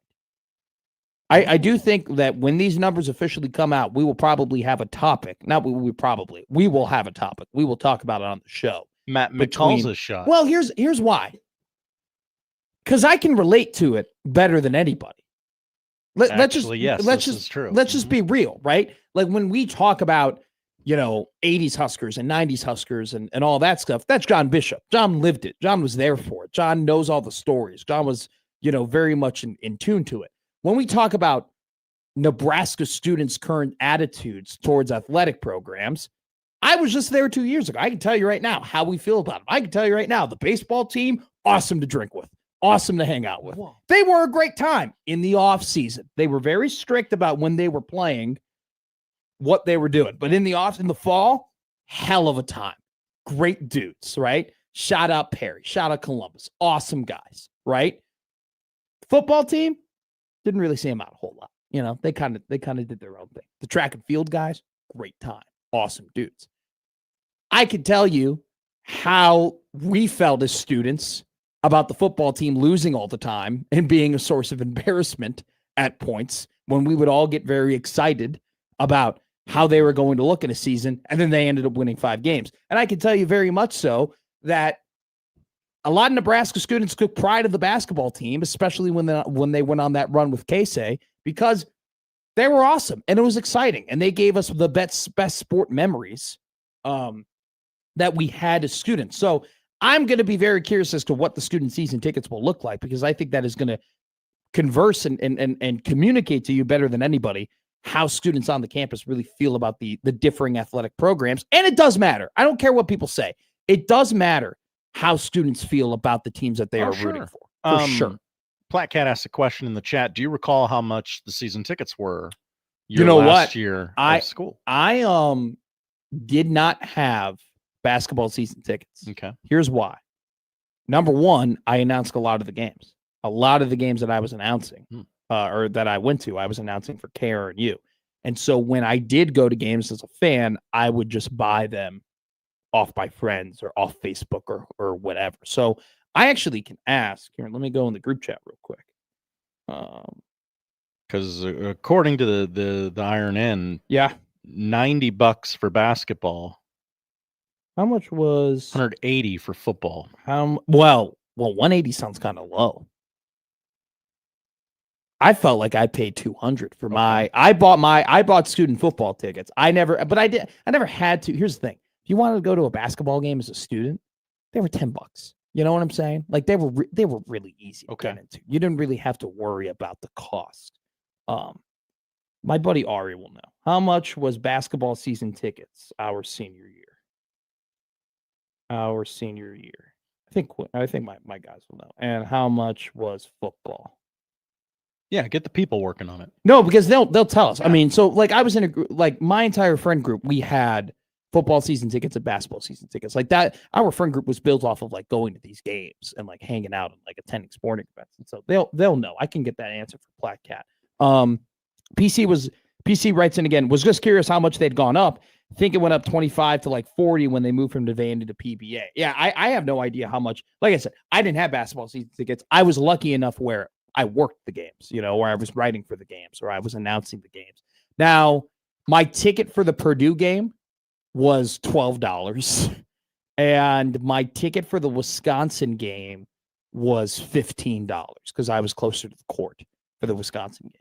But I don't know what the season tickets cost. But they were cheap. They were cheap, man. Like, you want to go to a football game? They're double that price, right? And that's like when Nebraska's playing the number 1 team and the number 5 team in the country. And that's comparative to like when Nebraska football is playing Purdue at 11 a.m. on a Saturday in October. So it'll be very curious as to what the student tickets will be and what the interest will be. But moving on with Robin, he posted his picture, Fred Hoiberg on the phone talking. Yeah. Right? That's typically the sign for when Robin is indicating, hey, there's going to be a commitment pretty soon. Who's coming? Bowden Kapke is who this is apparently about. Kapke, for those who don't know, 6'11" from Victoria, Minnesota. No cap. A center. Played at the Holy Family Catholic High School in Minnesota. Has played 2 seasons in the Big East for Butler. 1 season last year for Boston College in the ACC. And now the rumor, and apparently he will now be playing his 4th season for his 3rd different team in his 3rd different conference in the Big Ten. Last year for Boston College, 10.6 points. He was 47% from the field, 33% from 3, averaged 3 3-point attempts per game, 1 3-point make per game, along with 6 rebounds, 0.7 assists, and 0.4 blocks. Kapke would be joining another 6'10" power forward in Sam Orm.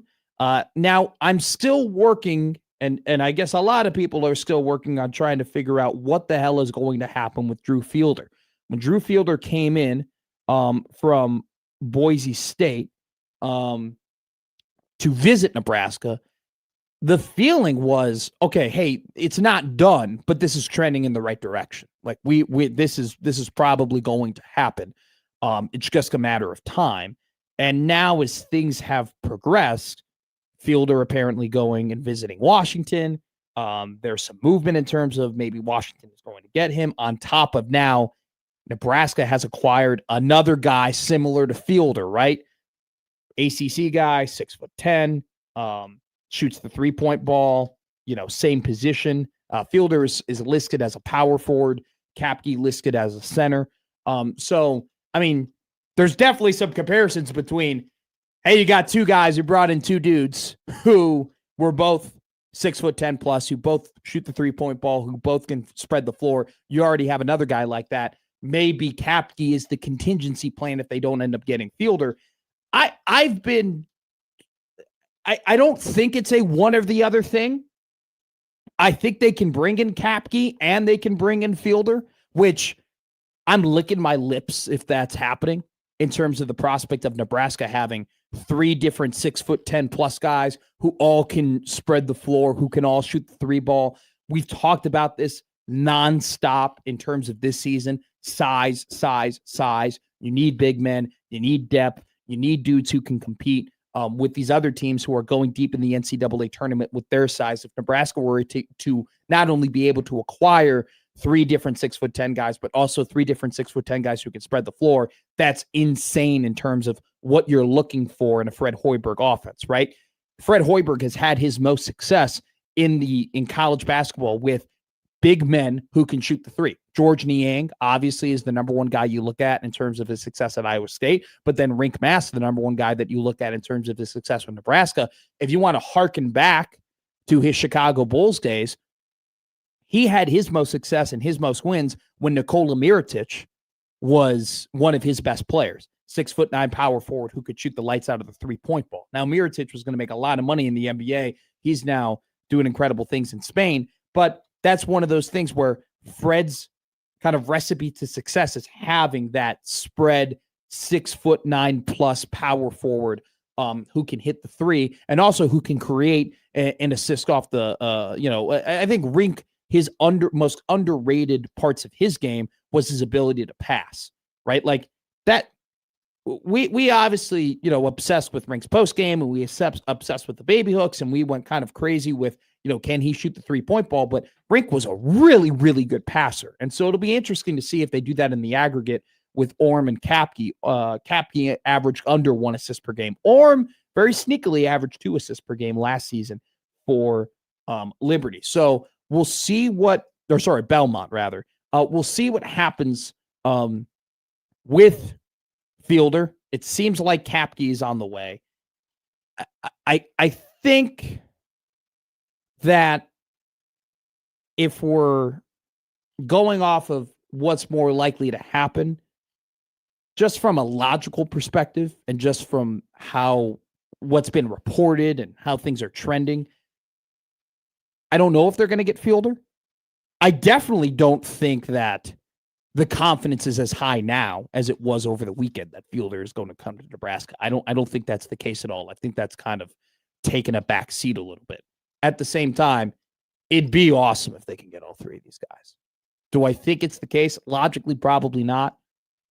Would you have rather have had Fielder than Kapke? Yeah. Let's be real. Yeah. Is Kapke a potentially really, really good backup plan to that? Absolutely. Absolutely. Guys, he's a center. They got a center. They got size. They got a dude who can play in the paint, 6 rebounds in the ACC last year, 10 points per game, and they added another dude who can potentially shoot. Once again, I think Fielder would have been the top prize, just considering the fact averaged 15 points in the Mountain West, and he's a much better 3-point shooter than Kapke. And I think the dueling action of Orm and Fielder is more enticing to me than the dueling action of Kapke and Orm. But still think it's a really good pickup for Nebraska basketball. Coming up next, we do the Odd News with Josh Oddson here on the 1620 Zone Radio Network.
And now we've reached the point in the show where Josh Odson reads the peculiar, the bizarre, the comical, the odd news with Odd Son. Odd news, Odd Son. See what we did there? The odd news with Oddson. Okay, before we get to the odd news, I have something I just have to get out. I just created in my head. I have to get it out. Okay. If Nebraska basketball were able to get Bowden Cap and Drew Field, do you know what they would be? No. They would be the American version of last year's Illinois team. Okay, I was kind of thinking. Do you know how exciting that? The American Illini. It probably doesn't. There's probably some problems with that name. Yeah, I wouldn't trademark that. No, we're not going to. Okay. What's the odd news? We told you about a minor league baseball run epidemic the other day. The team scored like 12 runs in an inning or something like that. I forget the story. But, okay. Great show we're having. College baseball. Yesterday, Lehigh, Coppin State. I know you were all over this, Matt, but for the others. I was in there like swimwear. Lehigh plated 20 runs in the first inning yesterday in a 38-6 win over Coppin State. 8 Mountain Hawks players reached base in the top of the first inning. Jeez. 5 runs were scored, and the Eagles made a pitching change before recording the first out. The other 15 runs in the first inning came before the second out. Runs 4 through 16 were all scored on walks, hit by pitches, or wild pitches. Oh, my God. And first baseman Owen Wallawander closed out the mayhem with a grand slam to make it 20-0 in the first inning. Jeez. Lehigh had 23 plate appearances during the inning with 11 walks, 6 hit by pitches, and just 3 hits. The 20 runs broke the previous D1 record for first inning runs. 18 runs Princeton scored in March of 1974. Oh, my God. Our nation's Air Force did it 1 month later. Oh, wow. Lehigh did come up shy of the Division I record for runs in any inning. As we all know, last year, George Mason scored 23 in the second inning against Holy Cross. That's crazy. That is something. 50. So 56-year record is what they broke. Yeah. Or 52-year record. 1974? 74, yes. 26 plus 26 is 52 for all you kids in the car. Look at me doing math. It's incredible. 52-year record broken. What's our next story? An Australian man has all right. Wait. Oh, okay. Spear. And I'll say it involves a breaking and entering. Kind of. Oh, all right. No, not really. Dang it. An Australian man was certified by Guinness World Records as the oldest first-time grandpa at the age of 91. Now, this is a record that's a little bit out of your control, yes? Yeah, it's not. He doesn't do anything about it. It's actually his kids. Yeah.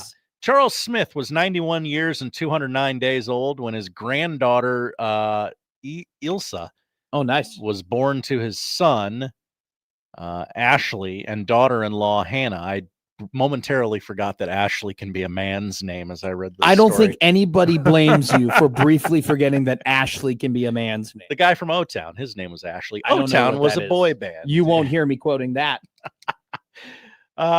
Smith, who was 55 when Ashley was born, said he and the new mom formed a fast bond. And oldest first-time grandpa at the age of 91. So I don't think that this is the hardest thing to accomplish, because you can have you can have a kid at 50 as a man, and then maybe you have a one son or one daughter, but probably more easily done by a son, and that son doesn't marry for a while, and they don't have a kid until they're 40. Is that crazy?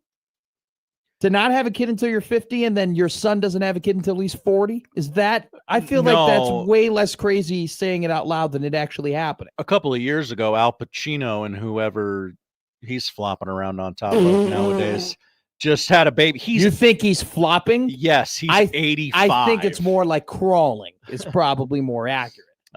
He was 83 when this child was born. Jeez. I mean, that child is.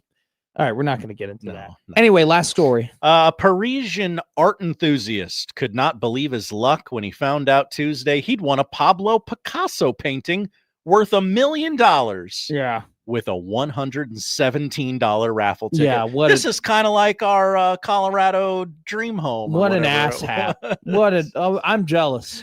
I'm jealous. Why, all these stories of all these people being so lucky.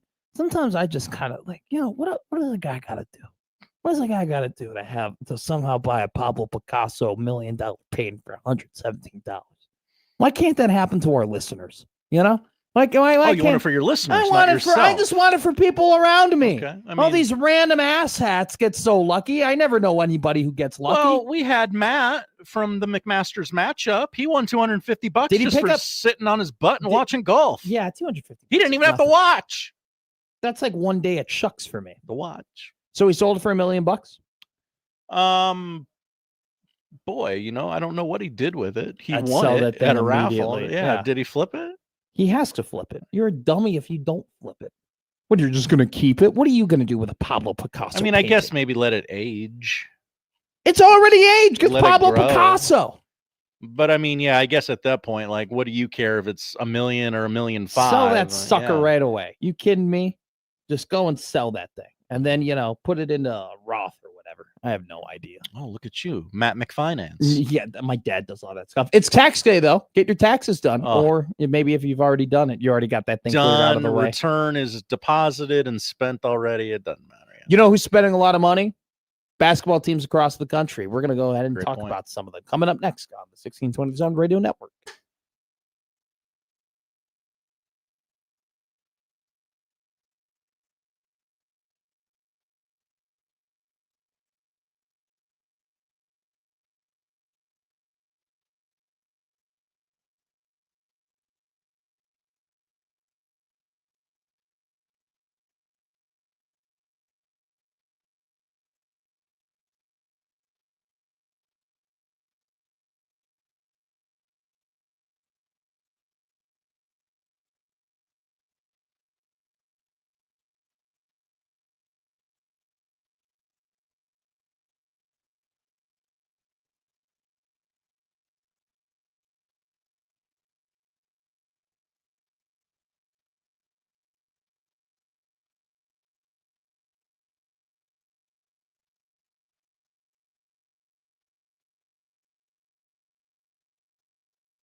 Now back to Middays with Matt on 1620 The Zone. Hey, this week's half off deal is Churco. Receive two $25 gift vouchers, or receive two 25 gift vouchers for just $25. Okay, so That's right. Yeah. it A wasn't- $50 value for $25. There it is. It wasn't, the script. Receive two $25 gift vouchers for $25 from fresh pastas, handcrafted daily to house dried, aged steaks, and focaccia. Baked bread daily. Churco is perfect for date night or any night. Churco features crafted unique cocktails and extensive Italian and American wine lists at Churco, located 192nd and Q, and you can find them at CIRCOomaha.com. Listen all week to Middays with Matt for your chance to win. We'll be giving out Churco half off deal gift cards later in the show today. Gift vouchers. Just want to get that out there. Also, we want to remind you, it's a Wacky Guest Wednesday. We have a fun little treat for you suckers, too, before we head into Wacky Guest Wednesday. Last week, our Wacky Guest was our very own here at Usher Media, Alyssa Siebkin of Power 106 came on, talked to us. Who will it be this week, or today in particular at 1 o'clock? Happer and Schaefer know? They do, yes. Happer and Schaefer have revealed that it's wacky. That's what they said. They said it's a wacky. It's a wacky guest. So I'm excited. I'm excited for 1 o'clock for Wacky Guest Wednesday. So according to rumors and tweets and whatnot, it seems like Bowden Kapke, the 6'11" center from Boston College, who shot 33% from the field, 33% from three last season, 48% from the field overall from BC, is potentially on his way to be a Nebraska Cornhusker. We are still waiting on Drew Fielder, whether or not the Boise State power forward, who shot 40% from three last season, will be on his way too. We reported earlier, it seemed like it was trending in a very good direction. It was almost as if it was like people were counting on Fielder to commit fairly soon, and Nebraska was in a really good spot, but he has since visited to Washington, and it feels like we're heading in the opposite direction. I don't think these two guys, Kapke and Fielder, are exclusive to one another. It doesn't feel like it's if one commits, then the other's gone, or if the other commits, the other is gone. It seems like they can and maybe want to get both of them. It seems like that. But at the same time, as the days and hours and minutes tick on and you don't have a Fielder commitment, it seems like there's a less likely chance it's going to happen for Nebraska. So we will keep our eyes, ears, and everything else pointed into that direction. But it seems like Nebraska is trending in the direction to get another portal pickup. We'll also hear on whether or not they get one from the point guard from Utah Valley, Trevon Lenhart, or if they get a commitment from the point guard from Illinois State, Tyree Coleman. Lenhart and Coleman have both visited Nebraska over the last couple of days. So we'll see what happens on that front. We already talked to John Walker earlier in the day that Creighton added two commitments yesterday, Wesley Rosa and Wes Enos coming to the Hilltop. Enos hasn't even been to Omaha yet, but made a massive impact for the University of Southern Florida Bulls last year, went to the first round of the NCAA tournament as an 11 seed and then eventually fell to Louisville in the first round. That game, I mean, USF just could not hit a shot to start that one. But as it progressed, they made a very interesting comeback. Definitely made it a game toward the back half of that contest, but could not make that comeback. Speaking about Louisville, they've had a super impressive haul when it comes to the transfer portal. Currently, according to 24/7 Sports right now, the Cardinals #1 in the country in terms of transfer portal acquisitions. They got Jackson Shelstad from Oregon, the point guard who was an all Pac-12 guy and really good in the Big Ten in his sophomore year from the Ducks. And then last year, kind of had a slow start from a shooting perspective, but from a scoring perspective was in that 16 points per game range until he got hurt in the middle of the year. And that definitely derailed the Oregon Duck season. And then obviously they picked up what a lot of people are calling either the number 1 or number 2 portal prospect in Flory Badunga. Badunga, coming from Kansas, Big 12 Defensive Player of the Year last season, seemed like he was either going to test his waters in the draft or go and commit to somewhere in the transfer portal. He's decided to go to Louisville. And then Carter Knox, the 6'6" small forward from Arkansas, going to Louisville as well. So Pat Kelsey making some big moves here in the transfer portal. The number 1 overall team. The number 2 overall team doesn't necessarily come from quality as much as it's coming from quantity, but D-Rock, Darren DeVries, has a bag. He's got a lot of help.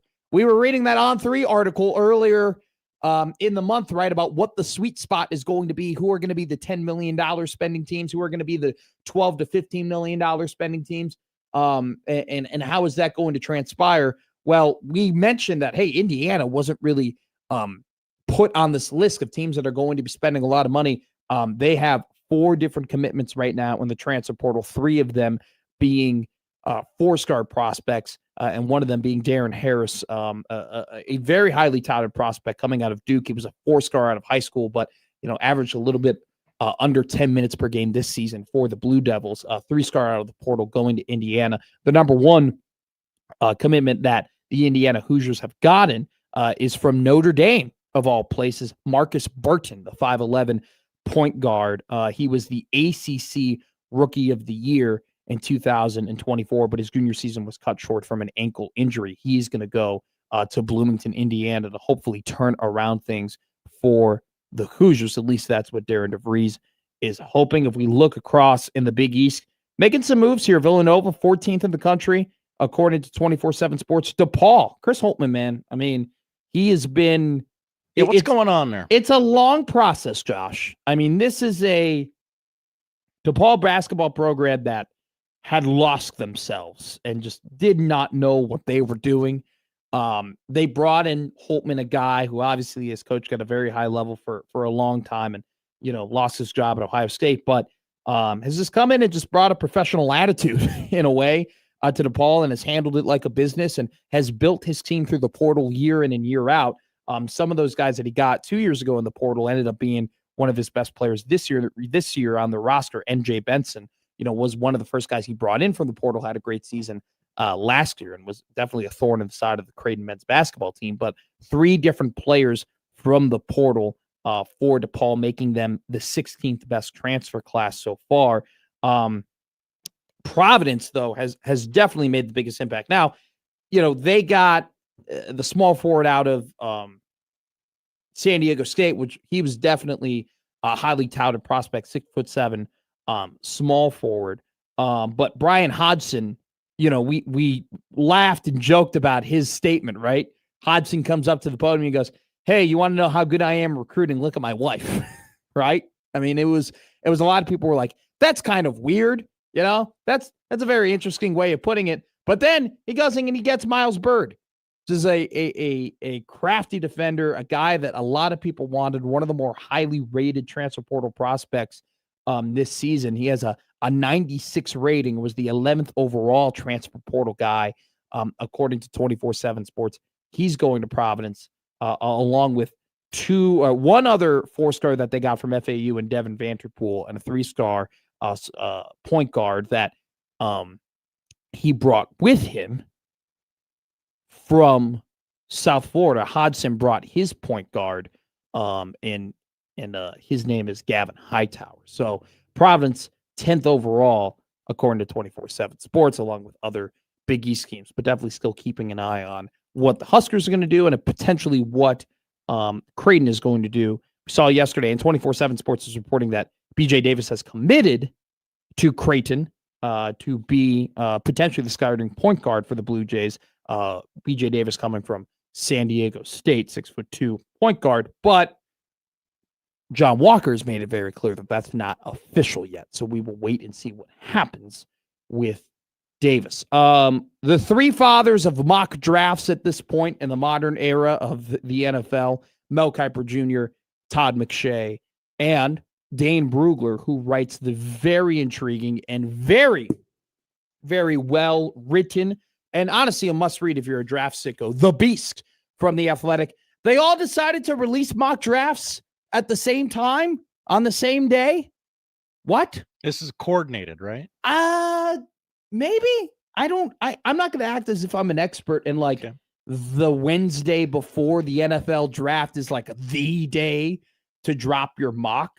Are these final mocks or no? I believe the final mocks will come next week. Now, there definitely is some trends and storylines that we're going to hit here. We're going to start national and then we'll go local. Okay. So nationally, there's two really big stories to keep in mind. Okay. The first one is this: who the Jets are taking at number 2. If you asked people a month ago who the Jets are going to take at number 2, a lot of them would have said Arvell Reese. Okay. And so Reese definitely has been heralded for his versatility at Ohio State. It seemed like he could kind of line up anywhere on the ball and do whatever Matt Patricia wanted to do on that. I mean, not just great defense. I mean, there were some historic defensive performances that Ohio State put on last season. Hell, look at who they have on the roster. I mean, they're going to have 2 top 10 or 3 top 10 picks on that defense from last season. It's Sonny Styles, Arvell Reese, and Caleb Downs. But just Reese kind of fit anywhere. He could, play straight up linebacker. He could play the run. He could put his hand in the dirt, be a pass rusher. He was, really good in coverage at times as well. I mean, he just kind of did everything that you wanted to do. And if you look at his tape, I mean, versatility sticks out. Now, it seems like a lot of teams want him to play more off of the edge in the NFL and be that we've heard this comparison over and over again with Reese, be the Micah Parsons, be a Micah Parsons type, be the next Micah Parsons. That's what a lot of people want him to do. Now, I want to remind people, now, there definitely was some character issues that were kind of baked into this, but it's not like Micah Parsons went in the top 5. Micah Parsons was a double-digit pick in the NFL draft. Like I said, there were personality things that played into that as well. But Reese, definitely a guy that people projected very highly to be a super impactful edge off linebacker type guy. Going number 2 for a very long time in the NFL mock draft, but now it's kind of flipped to David Bailey.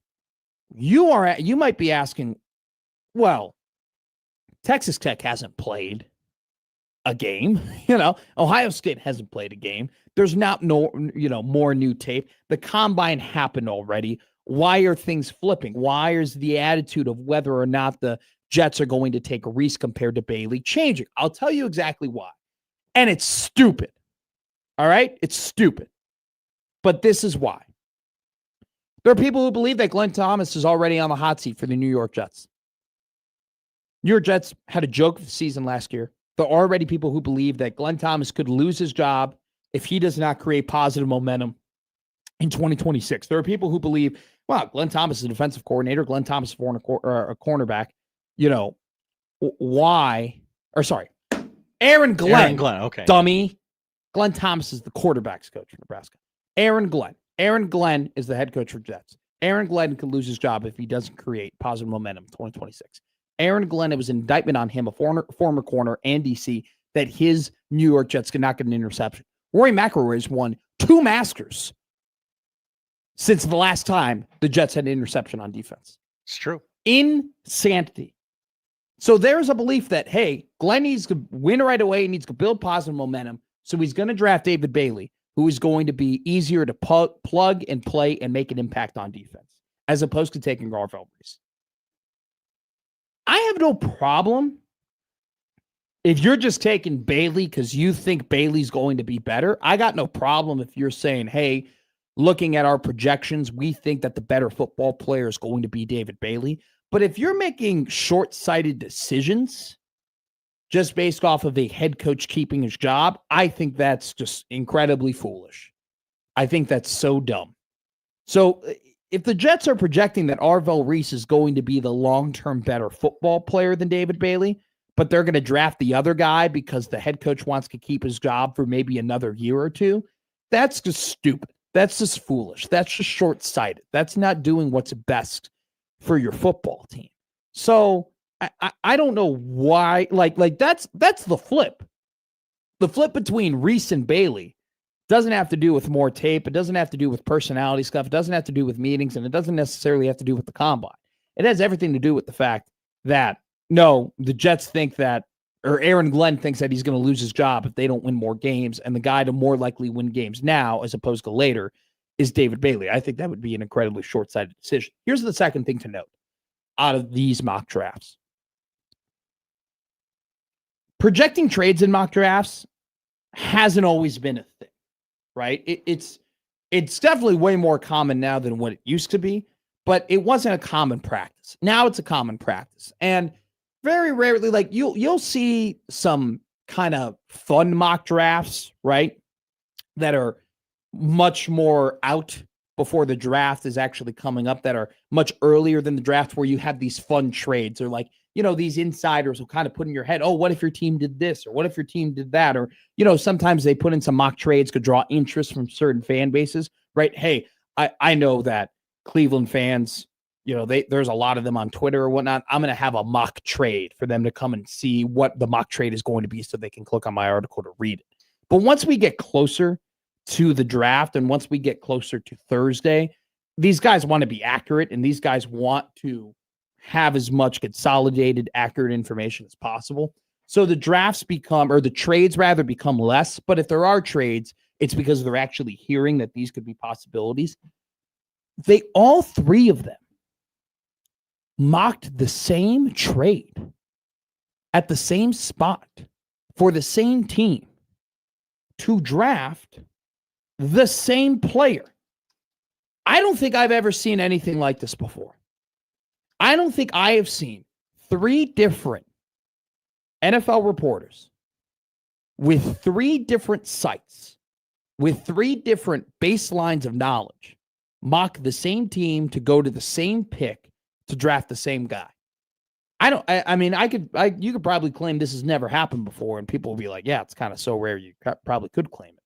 All three of these guys have the Dallas Cowboys trading up to the number 6 spot with the Cleveland Browns to draft Sonny Styles. This communicates a couple of things. First off, I think it communicates that obviously the Cowboys want to get Sonny Styles. Obviously, that's a position of need. I don't know who's going to be wearing the green dot.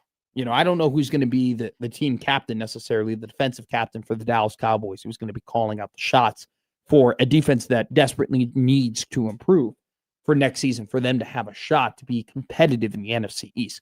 That's a massive, desperate need that they need. Along with Cleveland being that spot that's trading out, I think that makes a ton of sense. I think it communicates to you, okay, number one, the Cowboys want Sonny Styles, and number two, Cleveland seems like a team that definitely is angling to get out of the top 10.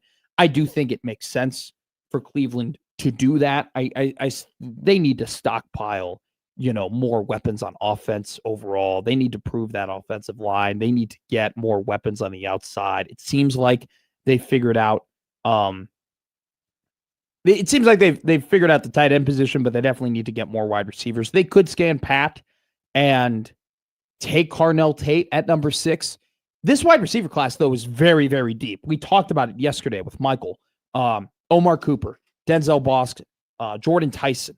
I'm forgetting a couple. Malachi Fields is a guy that, 6'4" out of Notre Dame, could go in the second round. There's a lot of options to be had at the wide receiver position throughout this entire draft. So if Cleveland wants to get weapons, but they don't want to spend a premium pick like 6 on Carnell Tate, I definitely do think it's a spot for them to move out. It communicates those two things to you.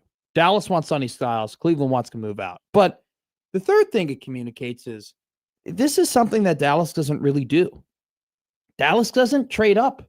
Dallas isn't this aggressive. Dallas kind of stands pat. And I think it would be way more of a norm for Dallas to sit at 12 and hope and pray and cross their fingers that, hey, Caleb Downs falls to them at 12. That is kind of what's happened to the Cowboys over the last couple of seasons, where it's just, they sit down and Hall of Famer Zach Martin falls in their lap. They sit down and Micah Parsons falls into their lap. They sit down and, they just make some really high quality draft picks. They just kind of sit back and, oh, there's CeeDee Lamb. It's just one of those things where this isn't a thing that the Dallas Cowboys typically do. I don't hate it though. I don't hate them maybe coming out of the norm and not doing what they typically do, because what they typically do is not win the Super Bowl. What they typically do is pretty consistent in that model. Yeah. What they typically do is not make it to the NFC Championship game. What they typically do is piss down their pants in the NFC divisional round. And say what you want about the Cowboys and all the jokes that we make, and Mike McCarthy and Matt Eberflus being their DC and so on and so forth. I mean, if we're going off of the overall scale, right? If we're looking at the NFL from a macro perspective, they've been a pretty well-run organization. They've drafted superstars at a fairly high rate. They got their quarterback in the mid rounds. We've seen this trend recently of these high impact, high level quarterbacks being taken in rounds 1, right? Patrick Mahomes, first round pick. Lamar Jackson, first round pick. Justin Herbert, first round pick. Josh Allen, first round pick. Trevor Lawrence was a first round pick. Caleb Williams, first round pick. Drake May was first round pick. Bo Nix was first round pick. Sam Darnold, first round pick. Baker Mayfield, first round pick. Matthew Stafford, first round pick. Jared Goff, first round pick. Right? Kyler Murray, first round pick. Jaden Daniels, first round pick. Like all these guys who have had these, who are competing in the playoffs, who are the dudes who are winning playoff games, they are first round picks. And I think it has a lot to do with the scouting of the quarterback has become so important. We've poured so much money into it that the guys who were the things that matter are now being projected to be more valuable. So those guys are going higher. Dallas is like one of the very few teams that has a very high caliber quarterback playing for them that they didn't have to take in the first round. You got to give credit to them for that. You got to give credit to them, consistently having players that are stars. CeeDee Lamb is a star. Micah Parsons was a star, right? For a season, Bland and, Trayvon Diggs, they were stars, right? I mean, this is a team that's pretty good at drafting, and this will be very interesting and out of the norm if they were to go ahead and trade up for a guy in Sonny Styles, who definitely is more of a, I mean, when he first, before the combine, he was in the 12s to teens to maybe in the 20s. And then the combine happened and he became, oh my God, like we've never seen a guy project this way and fail. We've never seen a guy have the measurables he has and fail. So I think that it'd be a very aggressive move that we're not used to seeing from the Cowboys. But let's be real here. You don't have a Super Bowl. I think their Super Bowl window is closed. But I do think that they have the pieces. And when I mean the pieces, I mean the emphasis on the offensive line, and along with the quarterback and the wide receivers, and then the D-line. I mean, they got a good D-line. They've made some trades. They got Wilkes. They went ahead and they got Quinnen Williams, right? Like they've made some moves to improve the D-line. They're not a Sonny Styles draft pick away from reopening the Super Bowl window, but they are some pretty high quality moves away from being back in the playoffs. And I think this would definitely be one of them. All righty. Coming up next, let's talk Matt Rule. Let's talk Nebraska football. Matt Rule. Let's talk Fred Hoiberg. I don't want to contrast Matt Rule and Fred Hoiberg, but I think there are things that Fred has done that we can take away from, that if we'd applied it to football, maybe it'll work out. We talk about those things coming up next here on Middays with Matt.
Now, back to Middays with Matt on 1620 The Zone.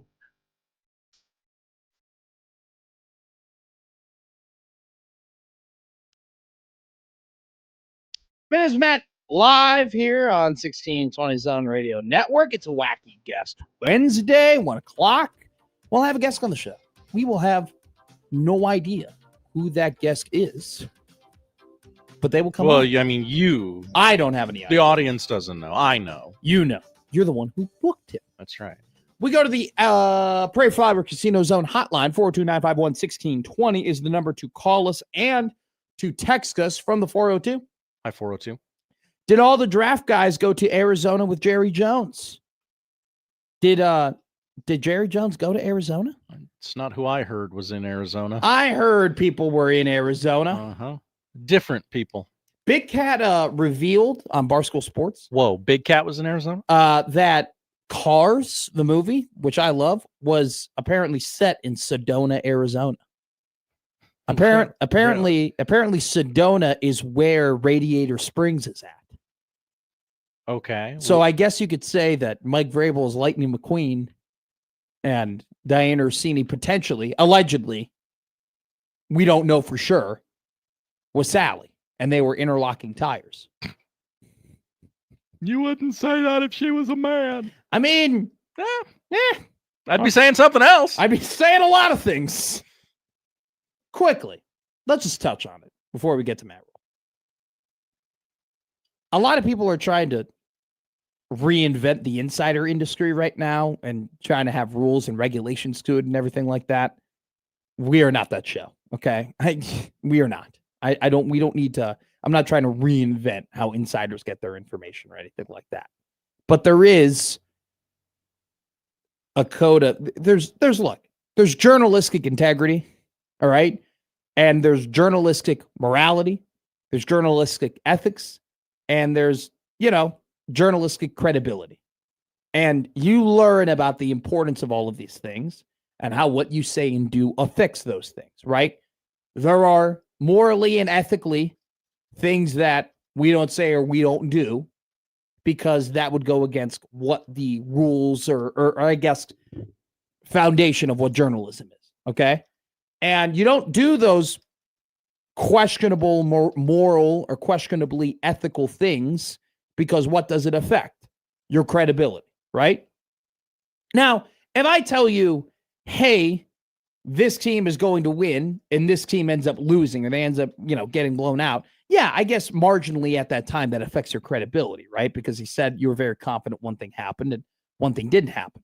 But there's no moral, ethical thing wrong about saying, hey, I think this team is going to win and that team ends up losing. There is a moral and ethical thing that is wrong about having an intimate relationship with somebody you are supposed to be reporting on, with somebody that you are supposed to be painting the picture of who they are and as a least biased way possible to your audience. And when you cross that line of having an unethical or unmoral relationship with that person, an intimate relationship, your credibility gets damaged to the point where people can't trust you anymore. And if people can't trust you anymore as a journalist, then you probably how can you really have a high, profile and trusted job if that is the case?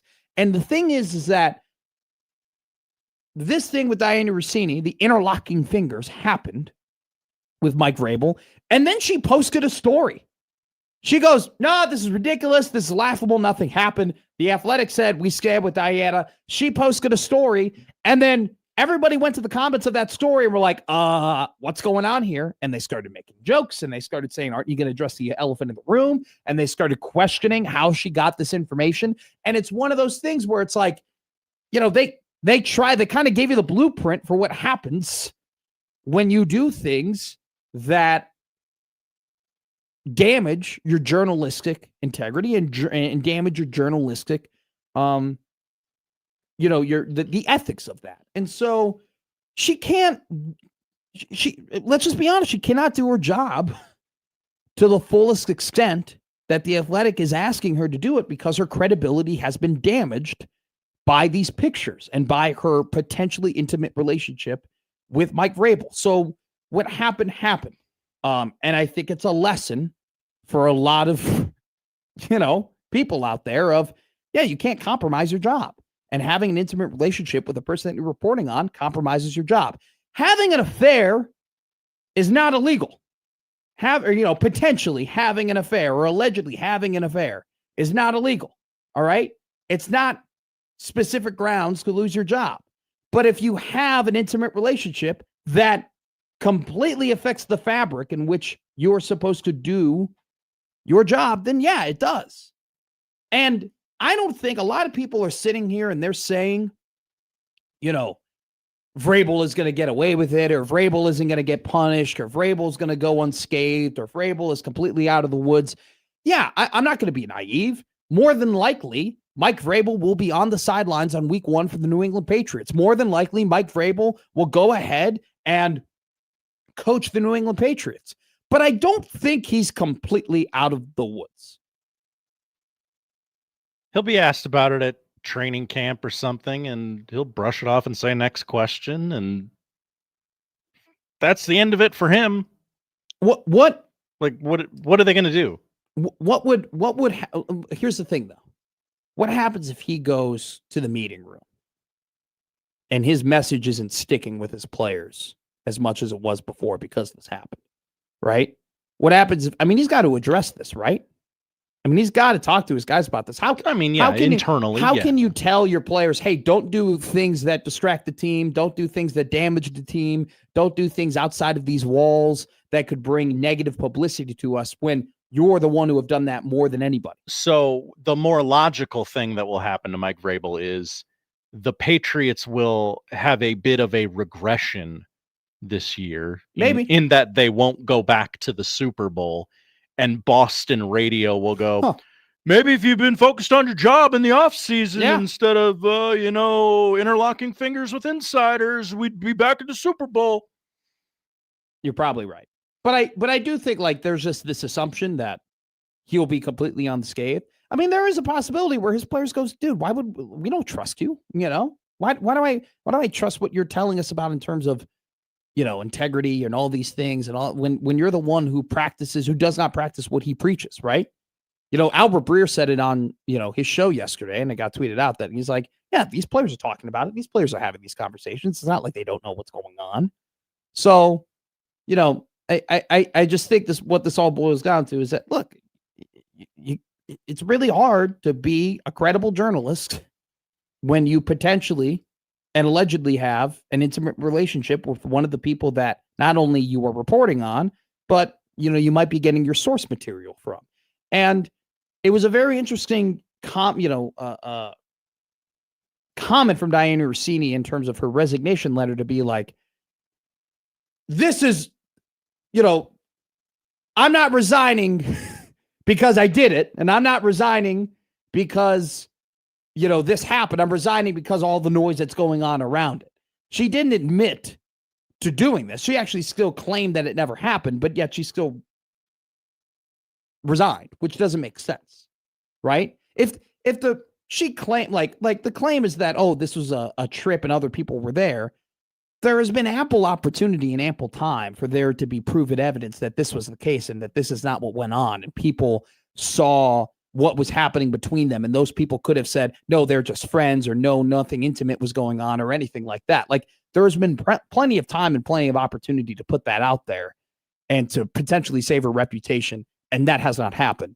And yet she still resigned, but still is claiming this is still farce. I didn't understand that.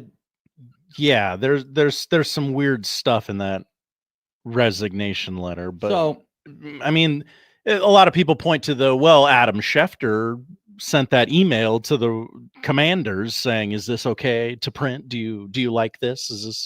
Does this meet your approval? And at the time, we were super critical of him, and ESPN probably should have done more than they did. Probably. I don't disagree with that. I don't disagree with that at all. Adam Schefter chose to keep his head down. I do think you could say the severity of it is a little bit different. Sure, absolutely. I don't think you can deny that there probably are very questionable practices that go on within the insider community. I'm just speaking I'm not speaking from a source's perspective or, anything like that, just from a speculation perspective. I'm speaking from a speculative perspective, but it's an I scratch your back, you scratch mine business. Like, I don't think teams just give out information to give out information. Right. It's a two-way really like street. this to get out. Yeah, no, I think there's a two-way street between, okay, hey, we'll give you this info, but what are you hearing about this team? Hey, we'll tell you that we're interested in Sonny Styles, but what are you hearing with the Giants? Are the Giants doing anything? What are the Giants interested? Right? Like, those are things that could potentially happen. And we've seen it all over Twitter and not just NFL, but we've heard, you read these things about college basketball guys too, about the questionable practices that happen within the insider community. I'm not denying that.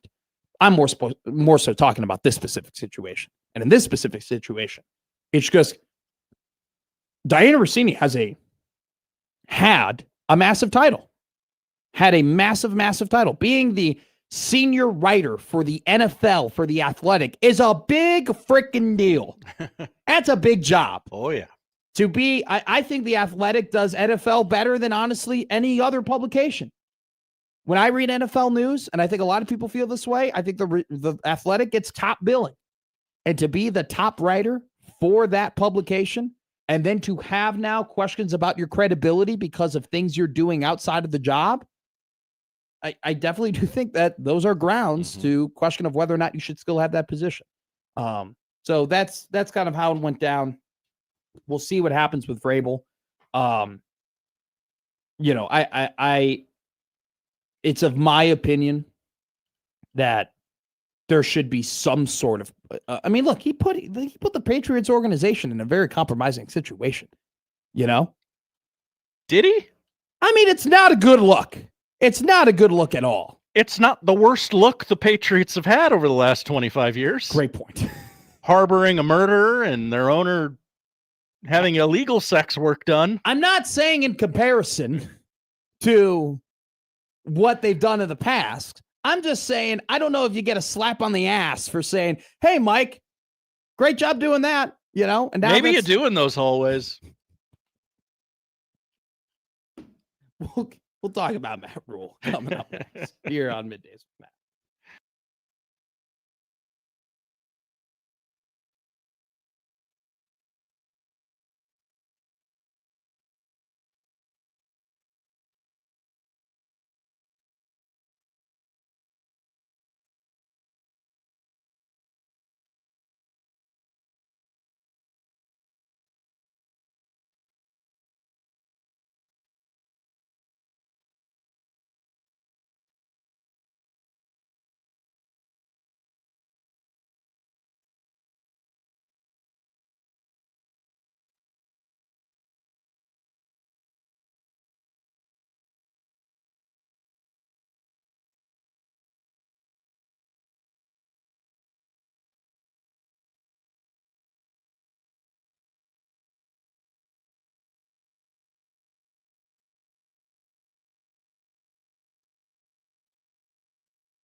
Now back to Middays with Matt on 1620 The Zone.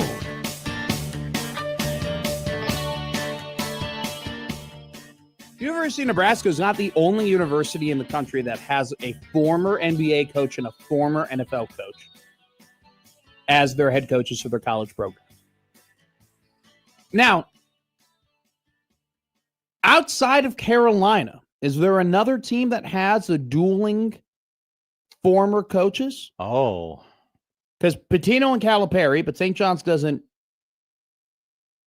they don't do football. And then Arkansas, I don't believe their head coach is former NFL. Okay, I'm not afraid to admit. Who's the Arkansas head coach? Ryan Silverfield. Okay, where did he come from? I just Googled it, but was too afraid to admit it. We don't cover the SEC. Who's, where's Silverfield from? That's completely went over my head. He was Memphis's head coach. Oh, okay. Okay. He is a former assistant O-line coach for the Lions and Vikings.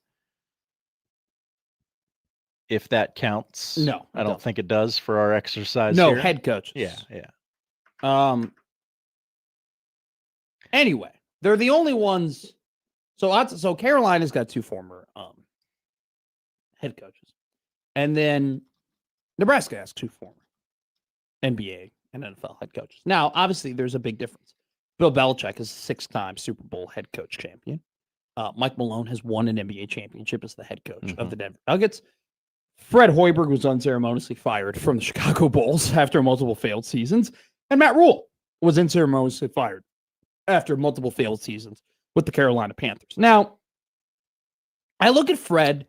Greg Schiano. And was Peichel a former NBA? I don't think so. Head coach? Now, Kiffin was a former NFL head coach, but Will Wade wasn't a former NBA head coach. So I think those are the only two. Kind of piecing this together out loud. Here's my thing, though. Here's my main part. You got to get to it. Fred had a rough first couple of years for Nebraska basketball. And at one point in 6 seasons, they had only made one NCAA tournament heading into this year. And Fred found a system, okay? Fred figured out in 2023, okay, hey, I can build through the portal. We went 500. We got Griesel. We got Bandabel. We had Jawan Gary. Casey came on at the end of the year. I can build this team through the portal. I have a system. He doubled down on that system in 2024. They made the NCAA tournament. They did it again in 2025, and they missed. They missed out. They figured out, okay, hey, if we miss on the portal, like there are years we're going to hit on the portal, there are years we're going to miss on the portal. So they adjusted some things. They got Rink back. They prioritized, hey, we're going to go ahead and get Price Sanford. We're going to prioritize shooting. And then they did a very good job of developing their own within high school, right? They got high school guys that developed Braden Frager, that developed Cale Jacobson. Sam Hoiberg stuck through the process and ended up having high impact. They found a system and then doubled down on the system, and now they're winning with that system. And now they're taking it a step further. They've retained their high school guys in Braden Frager and Cale Jacobson. They've doubled down on investing in the portal by going out and getting Sam Orm, by getting out potentially Kapke, and the lad probably a guard or two, right? And now they're going to have 2 4-stars and Rice and Lanier come through and potentially develop those guys into high school prospects. And you're seeing the vision for Fred Hoiberg. Fred Hoiberg figured out, this is a system.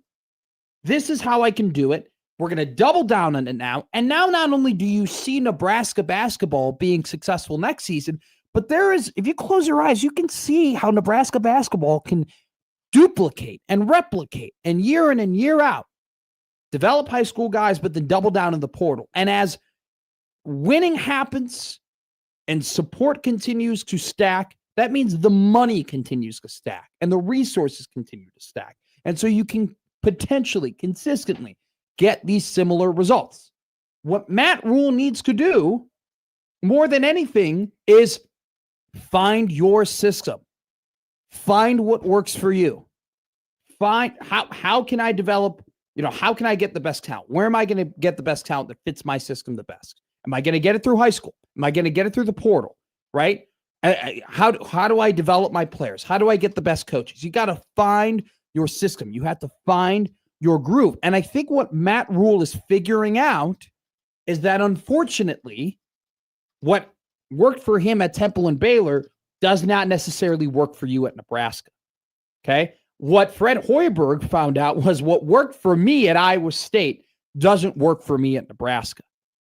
And so Matt Rule, in a way, is benefited from this extension because he's been given more time to figure out what his system is going to be, right? Someone said to me, well, Fred Hoiberg is going to have more success or had success because he's a basketball savant and he's this awesome X's and O's basketball coach with his offensive system. And Matt Rule isn't that way. Matt Rule isn't this boy genius offensive coordinator. He's not this super genius defensive coordinator. He still needs to hire those coaches to do that for him. And that is true. That is true on the base level, on the surface. But if we go in deeper, Fred Hoiberg was unsuccessful at Nebraska while he was still a basketball savant. Fred Hoiberg was still unsuccessful at Nebraska for the first couple of years, even though he was this genius basketball mind. Fred Hoiberg isn't successful now just because he's a genius when it comes to offensive basketball. He's successful now because he now knows how to acquire and develop the players that fit into that system. Matt Rule needs to find that same mojo, and he's been granted, whether or not you agree with it, he's been granted more time to find that. And so we can look at Fred Hoiberg and say, well, it's because he's so much smarter, knows so much more about basketball than Matt Rule knows about football. Or you can spin zone it and say, hey, it took him a little bit of a bit of a time to figure it out and find out, how can I do this? Maybe it's the same way with Rule. I tell myself that the Raiola family kind of screwed up the timeline. Deviated. Yeah. Got him off track. I think that's one way to look at it. We continue to dive deep more into this conversation throughout the rest of the year because that's going to be the revisionist history we always look back to. Wacky Guest Wednesday with a new song coming up next here on 1620 The Zone.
It's Wacky Guest Wednesday.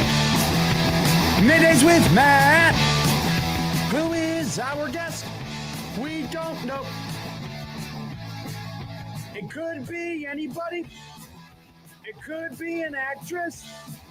It could be a singer. Could be your mom. Hey, oh, let's go. They're in the green room. Who's our guest? We don't know. They're all booked up and they're ready to go. Hey, Josh, choose a guest. Please make them interesting. We don't want this to suck. Hurry up. Middays with Matt. Who is our guest? All right, now we're done. I ran out of lyrics. We're going to... All right. How do you feel, Josh? You were like, no, it's good. It's like, it's fine. It's good. We'll play it. You don't need to listen to it first. And I'm a man who's generally just pressed for time. Yeah. So I was like, you know what? Fine. Whatever. Let's see how it goes. Far exceeded my expectations, Whoa! man. Okay. We have to have a remastered version. I'm a little off kilt on some things, but I go, we just got to get it out there. We got to get it out there. Yeah. And then we'll sometimes you just got to do it or you're never going to do it. That idea had been in the hopper for a little bit. We were kind of dragging our feet on it. We're going to fix it, but we just had to be like, hey, we got it. All right. So our first ever wacky guest with the intro. Congratulations to this person. Yes. I hadn't thought of that. Who? Matt Williams. Not the baseball player. Okay. But the technical wizard behind Central Nebraska's 97.7 The Zone. Wow. That's right. We have the Matt, how are you? I'm great. I'm the first ever guest. No. You're the first ever guest with our wacky guest intro, which actually I feel honored. You might as well just be the first ever wacky guest Wednesday. I don't think any of the wacky guests have ever counted before we had the intro. So congratulations to you, Matt. Thank you so much for coming on the show. How are you doing in Central Nebraska today? Head above water. Okay. Love it. Bit. Now, so we are 1620 The Zone. We're here in Omaha. We have never met you, Matt, but you are the technical genius behind 97.7 The Zone. We just want to ask, how are our friends over in Central Nebraska 97.7? How are they enjoying 1620 The Zone? Do you probably know better than us. Do we have any critiques? Do we have any criticisms? Do we have anything we could be doing better? Is there anything we need to know, Matt? I think you guys are doing great. Okay, great. I'm a loyal 1620 The Zone disciple listener, 6A to 6P. Oh, wow. Okay. Gosh, I go back a long ways. When I'm getting ready for my high school broadcast, when I'm driving to Scotts Bluff for a high school football game, I got you guys on the podcast. Nice. So I've been a real loyal listener. So to say I'm one that's like, if I can drive down Webb Road, down Grand Island, going to get my boys off the bus, and I can listen to 1620 The Zone on the radio, it is just the coolest thing ever. And to ever say that this would ever happen in my wildest dreams, I would never say that. So I believe, we're still catching on. We're still very new. Yes. But I think people really like it so far here in Central Nebraska. We are very, very happy to hear that. Now, we need to be a little bit, I'll admit here on Middays with Matt, we probably need to be a little bit more in tune and more to what's happening at Central Nebraska. And we definitely need to bring on some Central Nebraska guests and whatnot. Matt, you are the czar, you are the man. What do you think we need to touch on, especially when we get into football season? Who do we need to be talking to? What does Middays with Matt not do that the people in Central Nebraska need us to do? That's the best question we could ask him, Matt Williams. Well, I know he's been on The Zone before, but we definitely need to get Ryan Day on from UNK. Okay. Who's doing a fantastic job with UNK football. Yes. They had a much better season this last year. So that's definitely one. You can never talk enough volleyball. UNK volleyball is a massive staple. We'll write that down. We need that. And Coach Squires does an amazing job. And year in and year out, they're right in the thick of things for the national tournament, much like Wayne State is the last few years. So those are two. You could always have Coach Squires, Coach Day on from UNK. We are getting an indoor football team here this summer. Yes. So that is going to be coming back. We used to have one, and now we're getting one. We're also adding a summer collegiate baseball team. I believe they're called the Fighting Cranes. Nice. All right. So, which is a little unique. So, sure. We're on the up and up with a summer baseball team. So that's what's cooking. All right. That is what's cooking. Let's see here. So we got Coach Squires, Coach Day. We are thinking at some point, this has been in the ether. This has been in the cauldron for a little bit, that the 1620 The Zone shows want to go out somewhere specifically to Central Nebraska and go ahead and broadcast from there, and meet the people of Central Nebraska who are now listening on 97.7 The Zone. Matt, where should we go? Where should we do Middays with Matt? You're a disciple. You're a 6A to 6B listener. You understand Middays with Matt. What is the vibe of the show? Where's the best place for the vibe of this show to go and broadcast in Central Nebraska? Okay, if we were to go somewhere here in Grand Island, it'd be two of my favorite spots. Okay. Either Bandits here in Grand Island. Okay. Which is off of Deers Avenue. That's a sport bar, correct? Bandits? It's a sports bar. Yes. Yep. Or we also have, we could go to Balls, or we could go to Whitey's, and you would have an awesome guest there because Whitey Richardson is a former MLB baseball player from right here in Grand Island. Wow. He has actually 3 different sports bars locations here in Grand Island, but he is fantastic to talk to. We could get Whitey on, and we could talk baseball. Yeah, I like Kearney. We could go to Kearney. We could go to like Cunningham's on the Lake, or we could go to Jersey Sports Bar. That'd be fun. How about let's track back here. Tell me about Balls, because we have a segment here on Friday called Balls with Josh Odson. I want to be able to do Balls from Balls. What does Balls offer? Balls is just a sports bar. TVs everywhere. Yeah. Awesome food. I love the club. Their French fries are amazing. Okay. Their ranch is second to none, probably right up there with Runza. Whoa. There's a Matt McMaster ranch rankings. Yeah. Matt Williams. We might have to go to Balls is what we might have to do. So and they got get the ranch. They got a Balls. good club sandwich. Is that what you're telling me? Yeah, you can get the one with jalapenos on it or no jalapenos. Oh my Lord. And it's a stacker club, right? It's the type of club that stacks up with the toothpicks in it. Is that the type of club sandwich we're talking about? Toothpicks are in it at Balls. Oh, toothpicks in at Balls. I love that. They should make that their shirt. All right. So Bandits, we know that you guys partner. We sponsored. There was an event to go watch the NCAA tournament at Bandits. We know about Bandits. Balls. There's Whitey's. What's the other? You had one more place before I interrupted you that you were going to put out there. If we go to Kearney's, Kearney go downtown, or we could also go to like Cunningham's on the Lake, out by the interstate. Yeah, I like Jersey that. Sports Bar. Okay, this is great stuff, Matt Williams. This is phenomenal. All right, so we're going to put this on the list. All right, we're going to make this happen. We appreciate you being our Central Nebraska correspondent here. Whitey's, Balls, Bandits. We have a Doug in Idaho has a chat here. In Kearney, Fanatics would be a great spot. You have anything on Fanatics? Yes. Would is that another sport bar there too? Yeah, you can just add that to the list. Yeah, okay. Of course. Now I hear, how's the horse racing scene in Central Nebraska? Are there more people who want to hear about horse racing in Central Nebraska when they listen to The Zone? We're always willing to do it, Matt Williams. Yeah. Look, Mr. McMaster, yes. I know horse racing is in your wheelhouse. I know. That place is going to be packed this weekend. Yeah. Weather's going to be nice. You got Friday races. And then Saturday and Sunday, we're getting kind of down towards the final few weeks, leading up to the Derby, for the Roses. Yeah, the Derby. So we run right up to the Derby here in Grand Island. But we've had awesome weather. Unfortunately, it's been dry, but they've only had just the one day they've had to cancel. But boy, if you love talking horse racing, Matt, I know you do. I know. You can talk Fauner Park and horse racing all you want. I think we have to do a show from Fauner Park. You think we can make that happen? We could put you up on the concourse. We could put you maybe a little club area. And what time? We could slide you over to the casino. Oh, you don't have to slide me over. I'll just walk on over, my friend. I'll walk on over. Sportsbook action. We could get you in there. All right, we're right. I think we have found the place. I think it's either Balls or it's Fauner Park that Middays with Matt has to go. Now, they're Friday races, right? At Fauner Park, are there Friday races?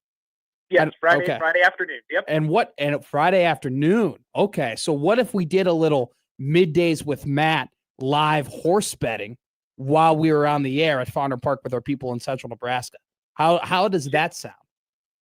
Shoot, we could even pipe in the old announcer from upstairs. We could have a live race on 1620 The Zone. How about that? We could probably bring him on. Well, could we disseminate from Fauner Park? Is that okay? Do people care? Sure. Hell no. Sure. All right, let's do it. All right, this is great.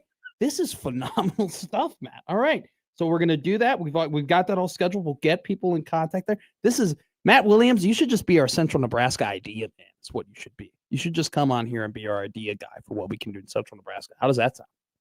Sure. You got Austin Jacobson, who's kind of like your Western Nebraska. I can be your Central Nebraska. Our Central Nebraska correspondent, Matt Williams, is now officially on the air here on Middays with Matt. Anything we should know?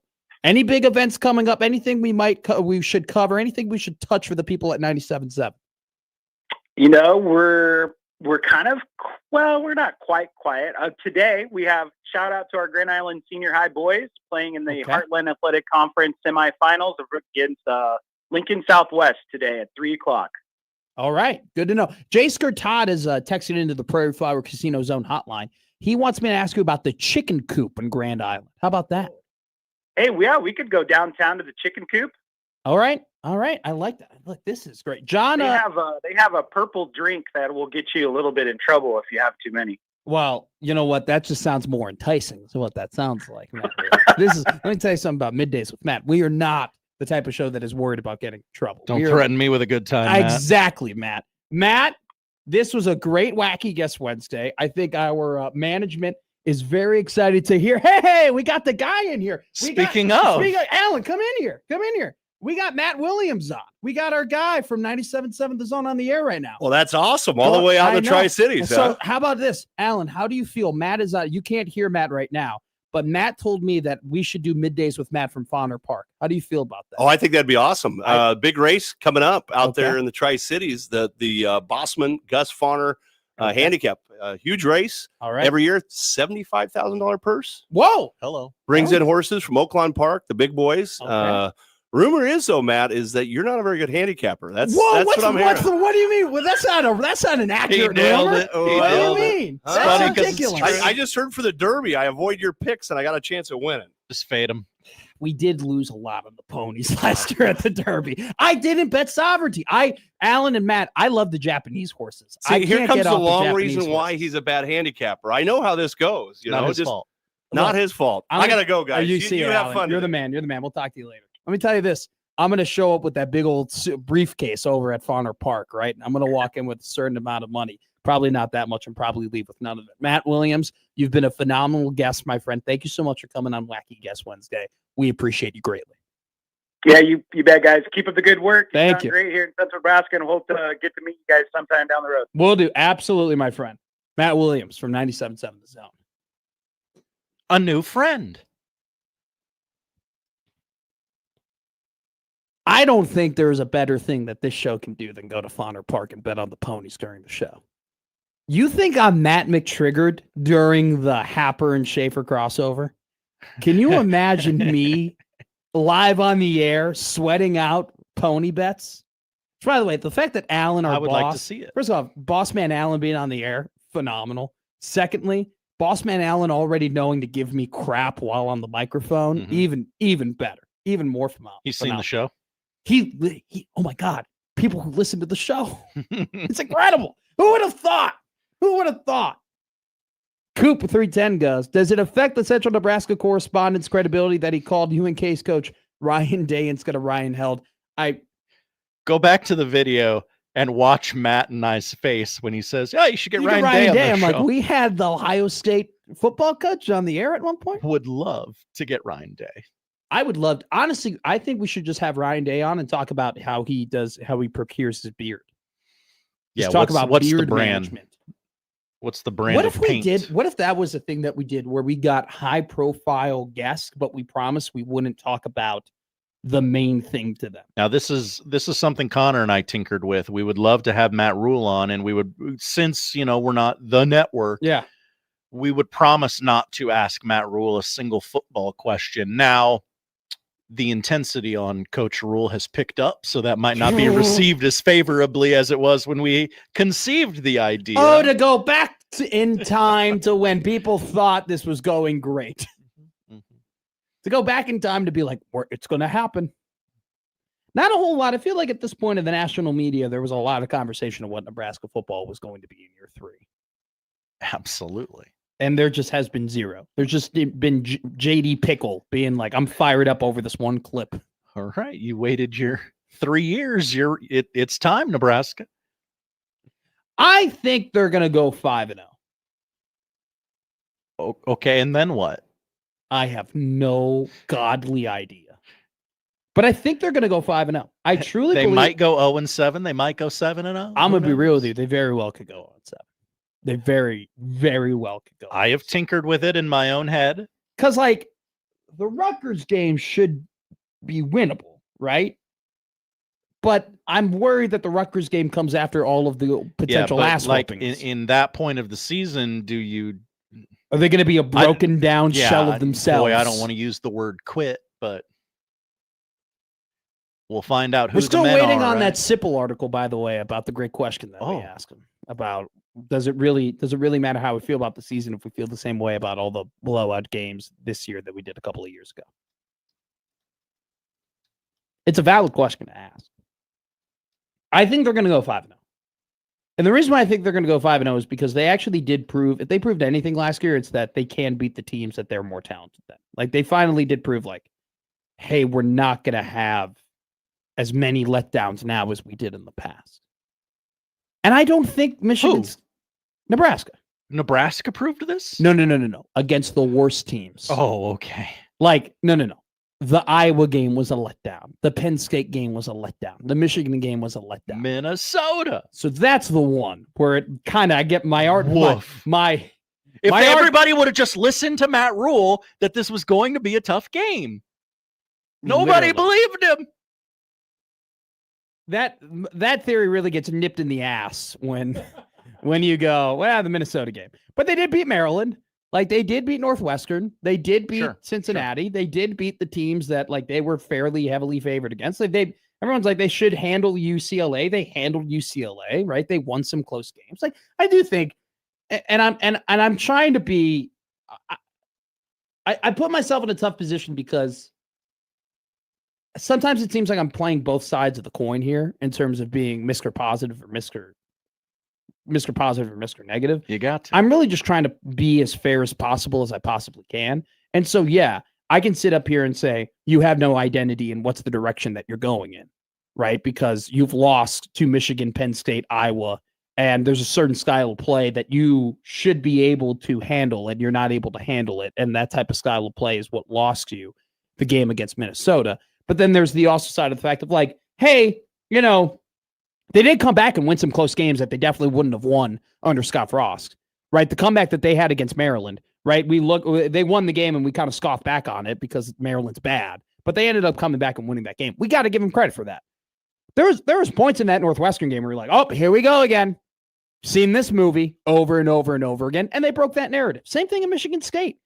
Michigan State ran the ball down their throats, kicked the lead, and you're like, holy crap, they're going to lose this game. And then they came out in the fourth quarter and they shut it down and they won that game. You got to give them credit for that. So that's why I do think they're going to go 5-0, because I think they're just straight up better than Maryland. And I think they're I do not think that Michigan State is going to be good this season. I think Michigan State is going to be really good in 2 years.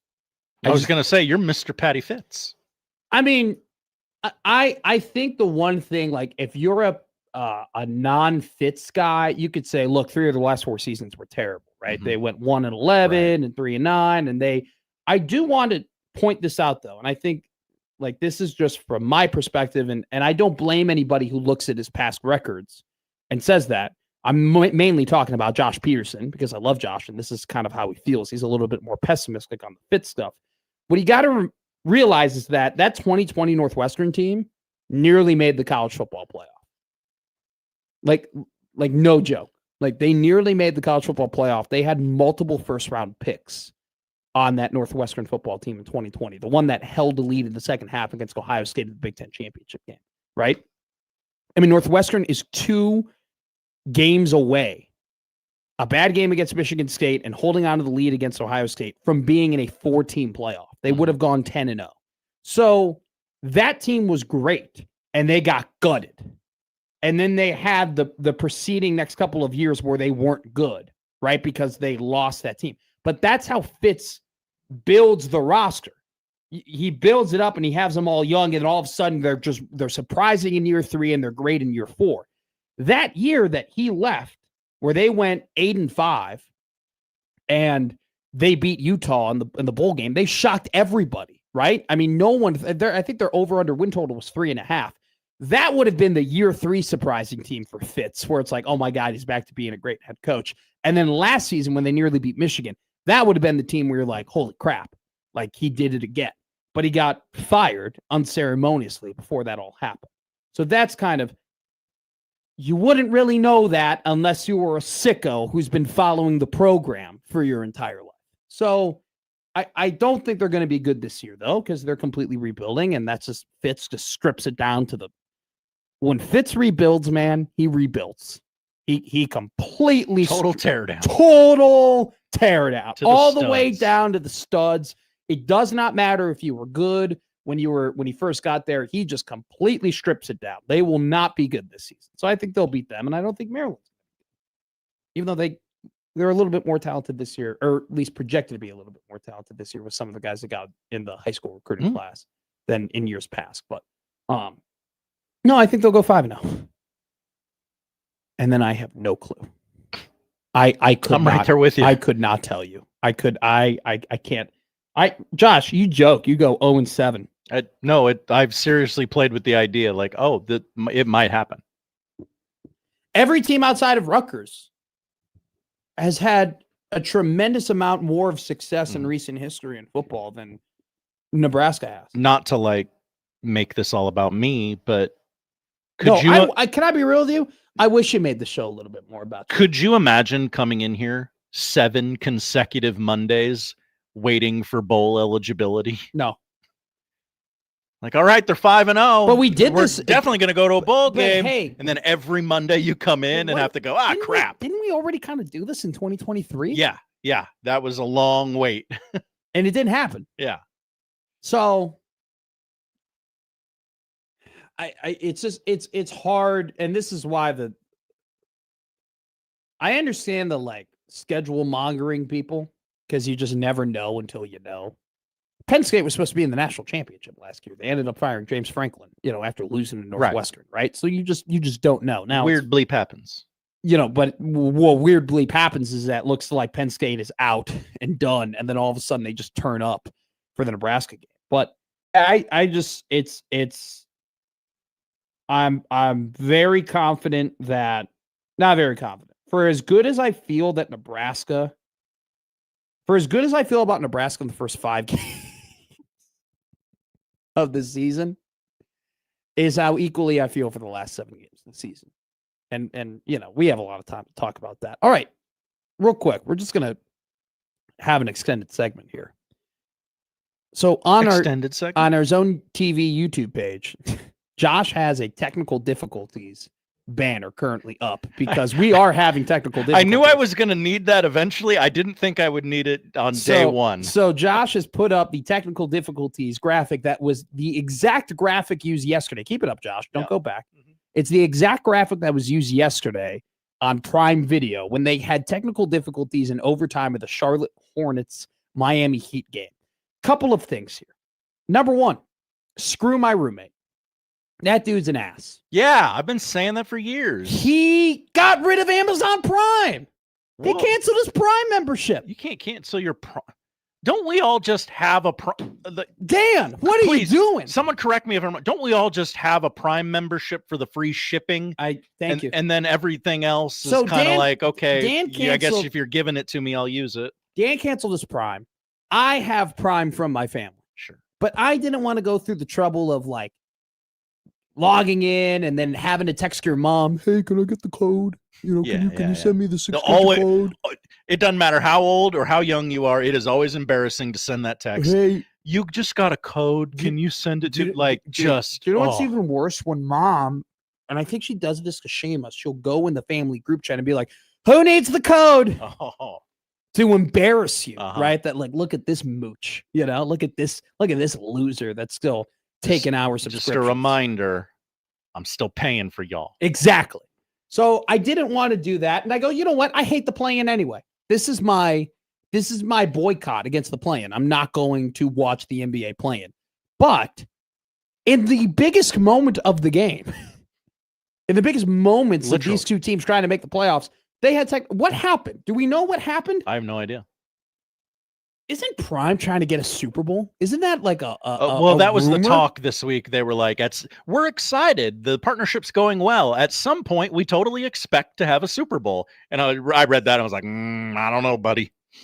Here's what I get. Like, if you're having technical difficulties during the NBA play-in, what the flip is going to happen when you have literally 120 times more people watching your streaming service? Well, that was the thing with Netflix, right? When they had their first NFL game, we were like, oh, you couldn't even air the Tyson fight correctly. But that was so smart of them, actually, in retrospect. A little trial balloon. Literally, because if no one can watch the Tyson-Paul fight, do you know who gives a damn? Nobody. Yeah. It was frustrating to watch in the moment, but I was like, I guess it's my own fault for trying to watch this crap. That was the perfect event to have, to be like, screw up. Nobody cares anyway. So then they figured out, and they didn't have any problems in the NFL broadcast. So maybe the NBA play-in is the Trojan horse for the Super Bowl.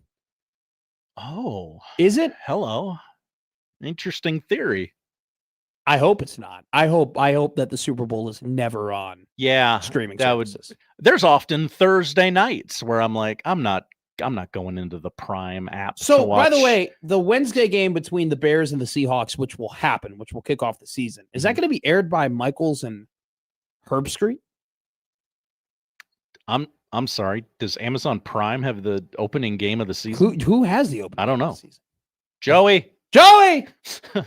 He's linking his schedule out there somewhere. We'll talk to him in a bit. We'll talk about Kirby Smart before we end the show here on the 1620 Zone Radio Network.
Now back to Middays with Matt on 1620 The Zone. All right, we're going to hit as many stories as possible in the next couple of minutes. Number one. Oh, I am so good at lightning rounds. Let's go. I major in lightning rounds. That's from Friends, which I've watched every episode for. All right, quote police Mike Schaefer and Connor Happer. Anyway, Kirby Smart said in an article yesterday, if you're coming here for a paycheck, you're coming to the wrong place in regard to recruits coming to Georgia. This is a quote not from Kirby Smart, just in the article from On3 written yesterday about Kirby Smart and kind of Georgia's old school tactics that they're using in order to recruit guys because they don't have as much money as nearly half as the SEC. In the article, it's quoted saying, in some cases, Smart acknowledges the Bulldogs have received discounts on their track record in producing NFL talent and winning titles. More than half of the SEC is slated to have a higher paid roster than Georgia. The biggest thing is that Georgia has been capitalizing off of their previous success before money became so rampant in college football. And they, like the article says, have received discounts because they've been able to send guys like Jalen Carter, like Davis, like you want to win or you want to make money? Like you want to drive fast or you want money? Caleb, Brock Bowers, right? Like they've been able to send these guys to the NFL. Reed Blankenship, right? They've just sent all these dudes to the league, and if they've won these championships where they can go, yeah, you're going to make $100,000 less, but would you rather play for Florida State or Georgia? Would you rather go 5-7 in the ACC or be competing for national titles? And players go, I'd rather be competing for national titles and go to the NFL. I'll play for Georgia. I just am curious, how long will that last, right? Like how long can they ride that wave of receiving discounts on recruits through their pitches, through their previous success? And this is a team that the last 2 seasons, they've won the SEC championship, yet they've lost in the bye games to Notre Dame. And it's just kind of one of those things where, like at some point you start getting a little worried that if the money isn't doing the talking and you're not doing as much winning as you were in the past, how are you going to get these top guys in? Scott Docterman tweeted out, here was Kirk Ferentz's admission of guilt 2 years ago. I would imagine in the future, coaches no longer will be forthright or publicly admit to transgressions related to potential NCAA infractions. So this is in reference to yesterday. We found out that Iowa got punished for tampering in recruiting in the portal. The rumored player that they were tampering with was Cade McNamara, and Iowa admitted to going ahead and contacting McNamara while he was still on the Michigan Wolverines. It's allegedly that it's McNamara. It very well could be another player, but they contacted that player and had a lot of communication with that player while they were still on another team that, broke the rules of tampering. Iowa admitted to doing this. They reported themselves and they had self-imposed penalties, which included Ferentz suspending himself for a game in 2024. The NCAA did not care. The NCAA still put Iowa in probation. They still took away recruiting days. They still went ahead and took away 4 wins in 2023 for the Iowa Hawkeyes. So I think that Docterman's kind of right. It's very interesting that Iowa's like, hey, we broke this rule. We're so sorry for doing it. We're going to punish ourselves. And still, the NCAA came back around and said, no, we're going to punish you some more. I think, in a way, I kind of feel bad for Iowa, if we're being frank. Whoa. I never thought I'd say that, but I do think it's a little ridiculous that they admitted to their own mistake and they did the right thing of punishing themselves and saying, hey, we won't let this happen again. And still, in an era where tampering has been rampant, they still get hit on the hand when there still is a ton of other teams doing a lot of worse things when it comes to tampering, at least from the perspective of Dabo Swinney and what we heard in the Pete Golding situation with Ole Miss and Clemson. Bobby Schneider of Husker Online tweets out, Nebraska Wrestling just landed a game changer. The 2025 125-pound NCAA champion Vincent Robinson is heading to Lincoln. Robinson confirms it on Twitter. Like Schneider reported, the 2025 NCAA national champion at 125 for NC State will now be in Lincoln. Mark Manning making some moves, putting Nebraska back in contention in the national. I mean, not back. They've been there for the last couple of years, but still establishing. Nebraska is one of the top powers in wrestling in the country. 2 years ago, they were second place in the NCAA tournament. This year, they finished third in the NCAAs this season. So, congratulations to Nebraska wrestling, upping the roster heading into next season. Nebraska baseball picked up a big win yesterday. 13-3 Nebraska baseball was in the last 16 appearances against Creighton baseball this season. 2-0. Another emotional, passionate victory for Nebraska baseball.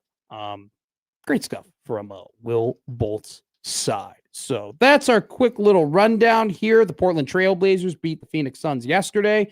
Denny average ended up being above average, 41 points for the man who took 6 years to finally hit a stride. He talked some ish on the Chicago Bulls. Oh, you can there eat it is. He's an ass. I don't care.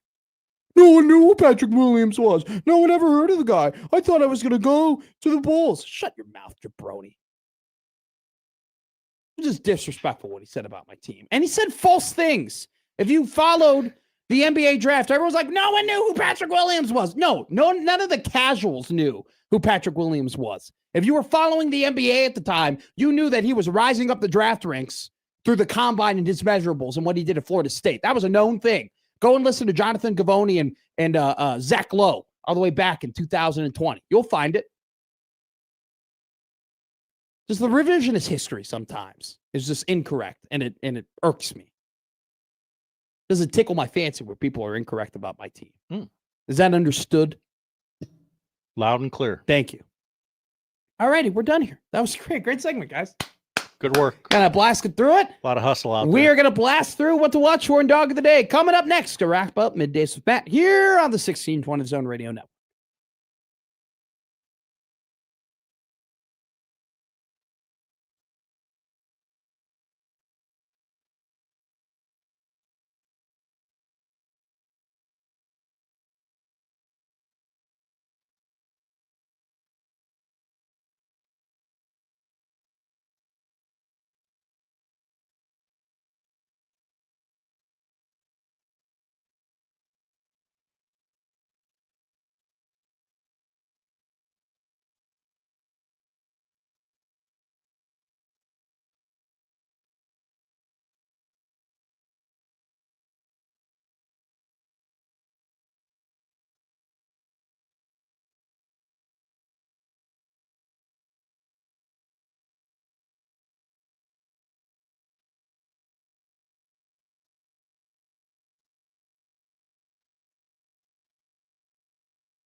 are we watching tonight?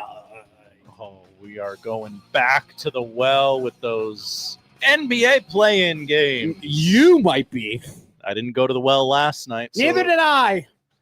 Magic Sixers tonight, 6:30 on Amazon Prime. This is the 7-8 matchup. The winner takes on the Boston Celtics in the first round of the playoffs.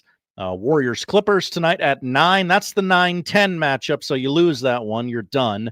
Baseball tonight, 9 o'clock on ESPN. It is the Dodgers hosting the New York Mets in their annual Jackie Robinson Day game. So nice. That's always a treat. Hockey on TNT tonight. Stars Sabres at 6 o'clock. And a new movie on Amazon Prime. All the best movies come straight to streaming on a Wednesday. This one's no different. Balls Up. Yeah. A pair of marketing executives, Mark Wahlberg and Paul Walter Hauser, spark a global scandal at the World Cup. That's pretty good. Boy. I'm a big fan of that. Did you hear that you can't tailgate at the World Cup this year? No tailgating allowed? Whoa, really? Yeah. That just got released. That seems like it's counterintuitive, right? That sounds like it sucks. That sounds like it's stupid. That sounds like the World Cup. And also, too, apparently Are you about to bash the World Cup? Why wouldn't I? What don't I bash? Ask yourself that question. Everybody can get it. All right? Nobody's above being crapped on by Matt McMaster. I'm sorry. Okay. I mean, you know, you could be the guy in the street. You could be the Queen of England. You can catch these hands. It does not matter to me. Queen of England needed to be taken down a peg, and I'm glad she was. Yeah, she died, Josh. All right. On the show, she died. She got taken about 6 feet down. And then we had to talk to Michael Bruntz as if nothing had ever happened. Well, to some people it didn't.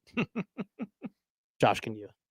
Oh, sorry, sir. You're okay. It's fine. We all make mistakes. All right, folks, let's talk right now. I'm going to kill you. Me more than you. I'm going to rip his throat out. I will blow this man out. I will step on his throat until the man chokes. Let me tell you how. Dog. Winners. Dog. Winners. Dog. Winners. Dog. Winners. Dog. Winners. I'm on a roll. Dude, you got to love dogs, right? See, Alan was right in terms of like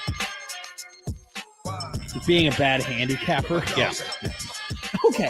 Why do you can disagree and defend me every once in a while. I defend you right here. In your heart? My heart. Pointing at your I'm heart? pointing at my heart, yes. See, it'd be great if I could see you when we host the show. Nah, you don't need to see me. Orlando Magic. Orlando Magic. Whoa, are they a dog? Magic. Are they a dog tonight? Orlando Magic. Orlando Magic. Plus 113 to win. Whoa, plus 113 free to money. Win. Plus 113 to win. No Embiid for the Sixers. No Embiid for the Sixers. I'm going to bet the Magic. They're really just giving away money. They are free money on DraftKings. Wow, okay. Plus 113. Thank you so much for joining us today on Middays with Matt. We want to thank our sponsors. Liquid Trucking's own Twitter feed, the Equitable Bank inbox at Equitable Bank. They take banking personally and always pick them the first ring. And the Prairie Flower Casino Zone hotline. Prairie Flower Casino, play longer, win more. Don't forget, by the way, before we get off the air, if you want an opportunity to get some tickets on 1620zone.com, go ahead and do that right now. If you're already thinking, man, what am I going to do in December? We have the answer for you. I am December 6th at the Mid-America Center. Bert Kreischer is back in the Permission to Party World Tour. Go ahead and enter online for your chance to win your way to that concert. And if you want to go to one that's going to happen next weekend, go to 1620zone.com and enter yourself to win a chance to go to Zach Bryan with Heaven on Tour at Memorial Stadium. What a big concert. And don't forget to listen to Happer and Schaefer all week for a chance to win your way to the show and double your chances by going to 1620zone.com and enter the Red Zone giveaway for a chance to compare a score of tickets. I will be there. So if you see me at the Zach Bryan concert, don't be afraid to say hi. Wow. I would love to talk to you on Sportsmanlike Conduct and the Crossover. Coming up next here on the 1620 Zone Radio Network.